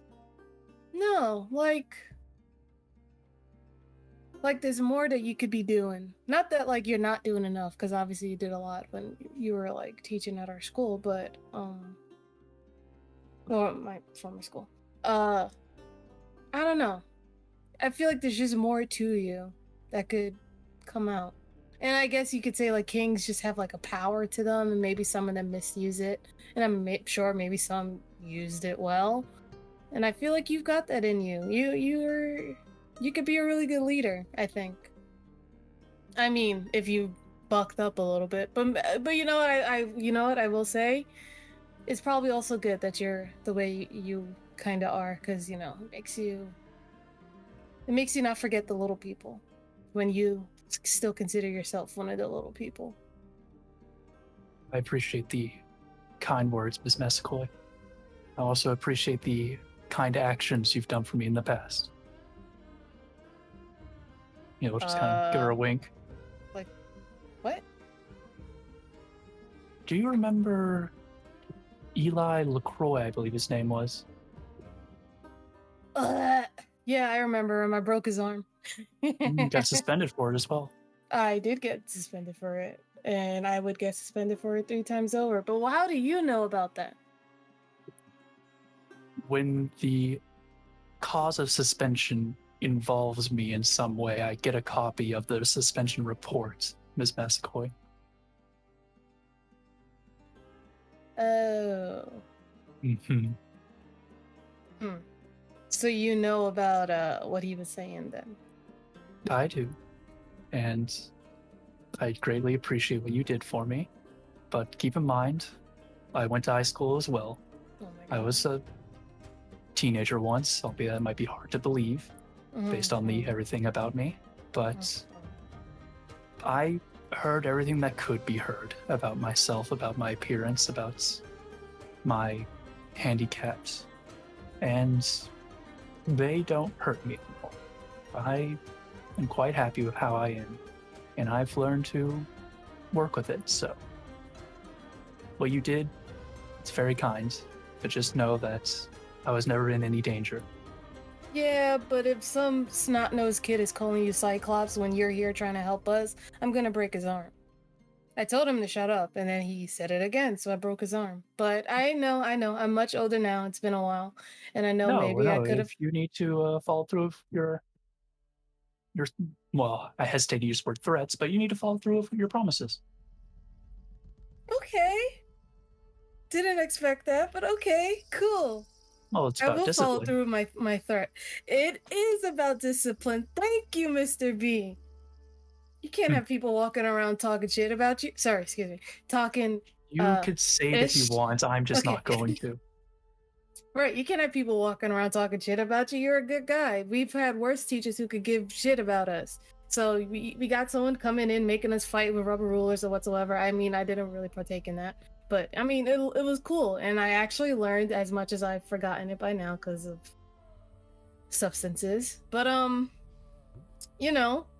you give a shit about us. So I'm not going to have some idiot kid thinking he's funny for like 2 minutes calling you a Cyclops walking around drawing pictures about you. You don't think Cyclops are real now, right? They likely are. But in the case that they are, you should probably get pretty good with that weapon of yours. So imagine that bronze wolf over there is Mr. LaCroix, and go beat the dookie out of him. Right. Don't tell any of the others I just said dookie. Right. Yeah. No. Yeah, I definitely... I'm telling everyone. And that comes from Mr. Cat as he kind of like sits in the little like spot of moonlight that he's been bathing in, but now that he realizes that there is a shoulder that is not fighting, he makes his way over to Oliver, jumps up, climbs up the back of Oliver's jacket, and has now settled on his shoulder. He says he's telling everyone. Don't only you hear him? Yeah, but he's a little king, so I gotta do what the king tells me. I suppose I'll beg for mercy and I'll kind of scratch the cat under the chin. He allows it. From there, I'll step back and let Coda continue her training. Yep. You're a good guy. And then she's gonna run and start beating up something again. And kind of like yell to the others and be like, guys, check this out! And then go do something. All right. Well, it is getting on in the evening. You all have been in Anvil for a few hours now. You've had time to talk with Teddy. Speaking of, as you all are hanging out, Dolgrom notices her first, and Teddy shortly afterwards. A woman with pale skin, littered with freckles, long red curls that look a little, just a tad bit frizzy, with smudges of soot and things on her cheeks, stands nearby. And she's kind of watching you guys go at these bronze wolves. You know, I'll never understand why Hephaestus agreed to give you dwarves the trick to these things. It wasn't Hephaestus, but alright. If you remember correctly, in the Eddas, there was actually the brothers Eitri, Sindri, and Brok that made the bronze boar. We just changed the shape. Oh, aye. But I also know what the inner workings of these look like, and there's definitely some Greek in there, even if they're not entirely Greek. Fair enough. But your secret's safe with me, Dolgrom. As are many other things, my lady. And she'll kind of smile. Don't tell my wife, please. Not a word. Thank you. Teddy, are you going to introduce me to your friends?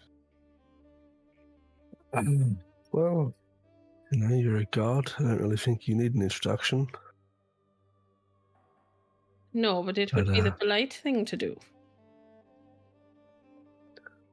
Well, everyone, this is Brigid,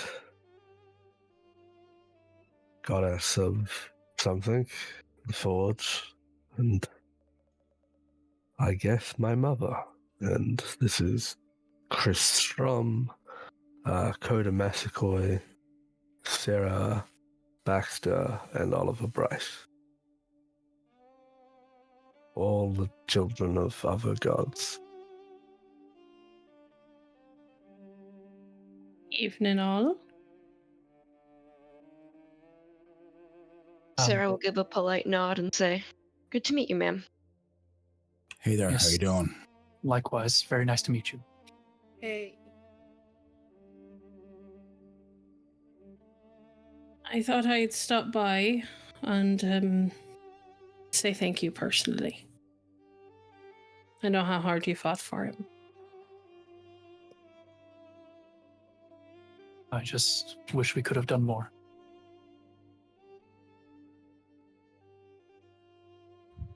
And unfortunately, fate had its own ideas for my boy.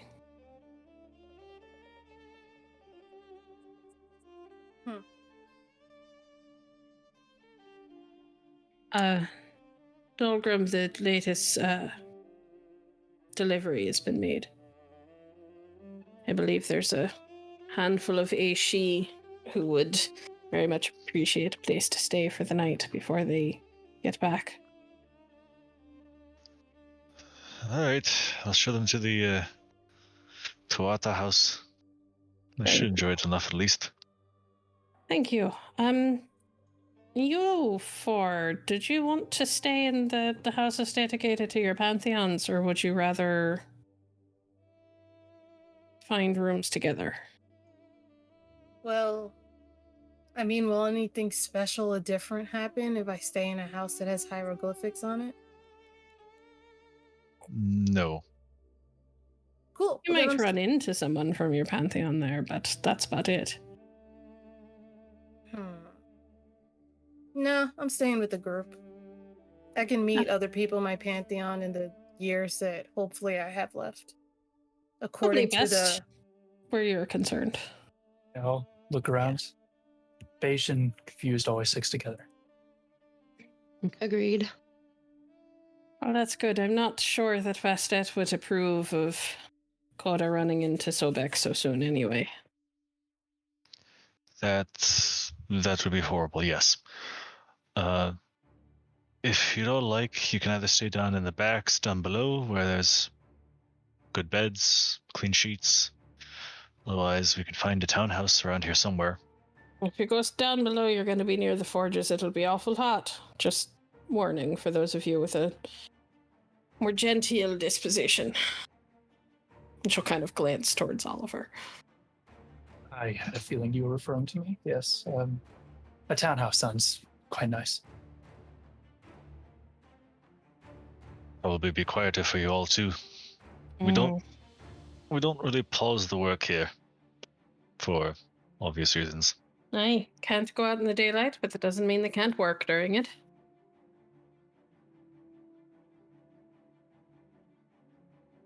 All right, well, go on. Thank you. She'll sort of kind of walk by Teddy and she'll pat him on the shoulder, and you guys will notice that her hand does not go through him.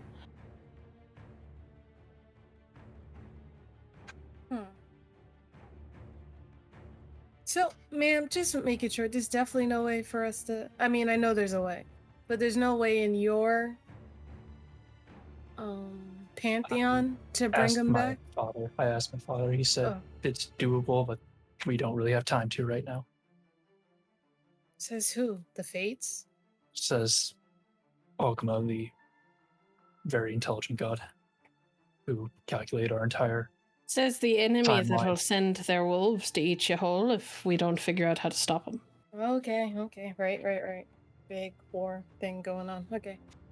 Alright, off to our townhouse. But to answer your question, there are always ways. But you should know that dealing with death gods is tricky and difficult and takes a high toll that may not be worth paying. No offense to Teddy or anyone else, but sometimes that toll is worse than death itself. Yeah, I just want to know still, just in case. I'm curious. It is certainly a goal that you can work towards, but it's not something I would suggest brand new baby Scions try and take on their shoulders. Understood, ma'am. Oliver, if you ever want a real weapon, you let me know, yeah? Yeah. I don't think I've ever picked up a real weapon in my life. I suspect Coda's never held a real sword before. She's held a bat, though. If you're calling a sword and a bat the same damn thing, you've got nothing coming, mister. Saying they're both weapons. All right, it's time for bed. Everyone off. Dolgrom, get these people into a townhouse before this becomes a debate.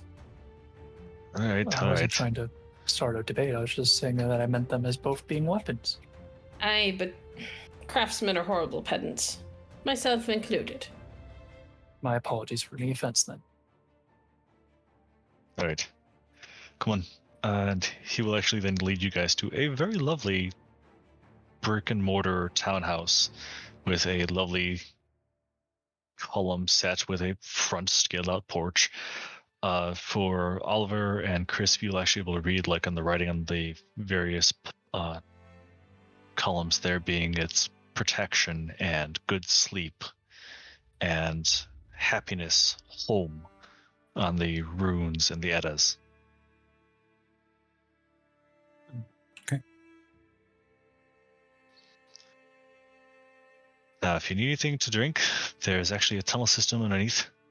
So there's a small dumbwaiter. You can send down whatever you need in your order. We can't really give out too much crazy stuff.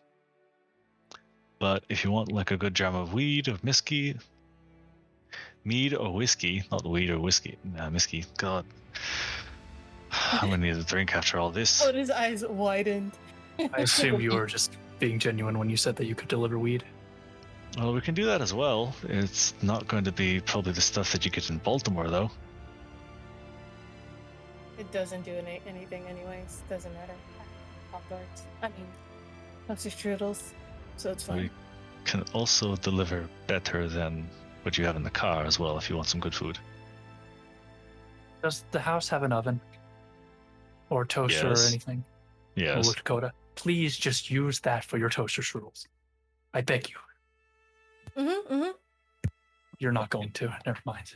If you want a pastry, my wife makes amazing pasties. And pies. We'll take it all, but not all, because that would be unhospitable. Inhospitable? It would be inhospitable. Inhospitable. Smart girl right there. You are provided well-kept and well-appointed rooms. They are not lavish, but they are comfortable. And you're not sure if it's the runes that were carved into the wood or if it's just the overall feeling that you might finally be settling into where you belong for the first time in your lives. But you fall asleep quickly and without issue. And that is where we are going to end for the night. Before we go, we are going to have our guest stars introduce themselves. Then we will be done.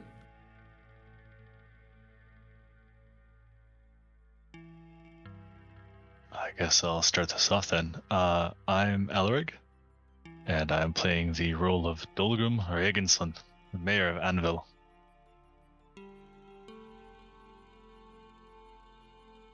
I guess I'll go next. I am Dyvir, and I was playing the role of Ogma, and quite enjoyed it.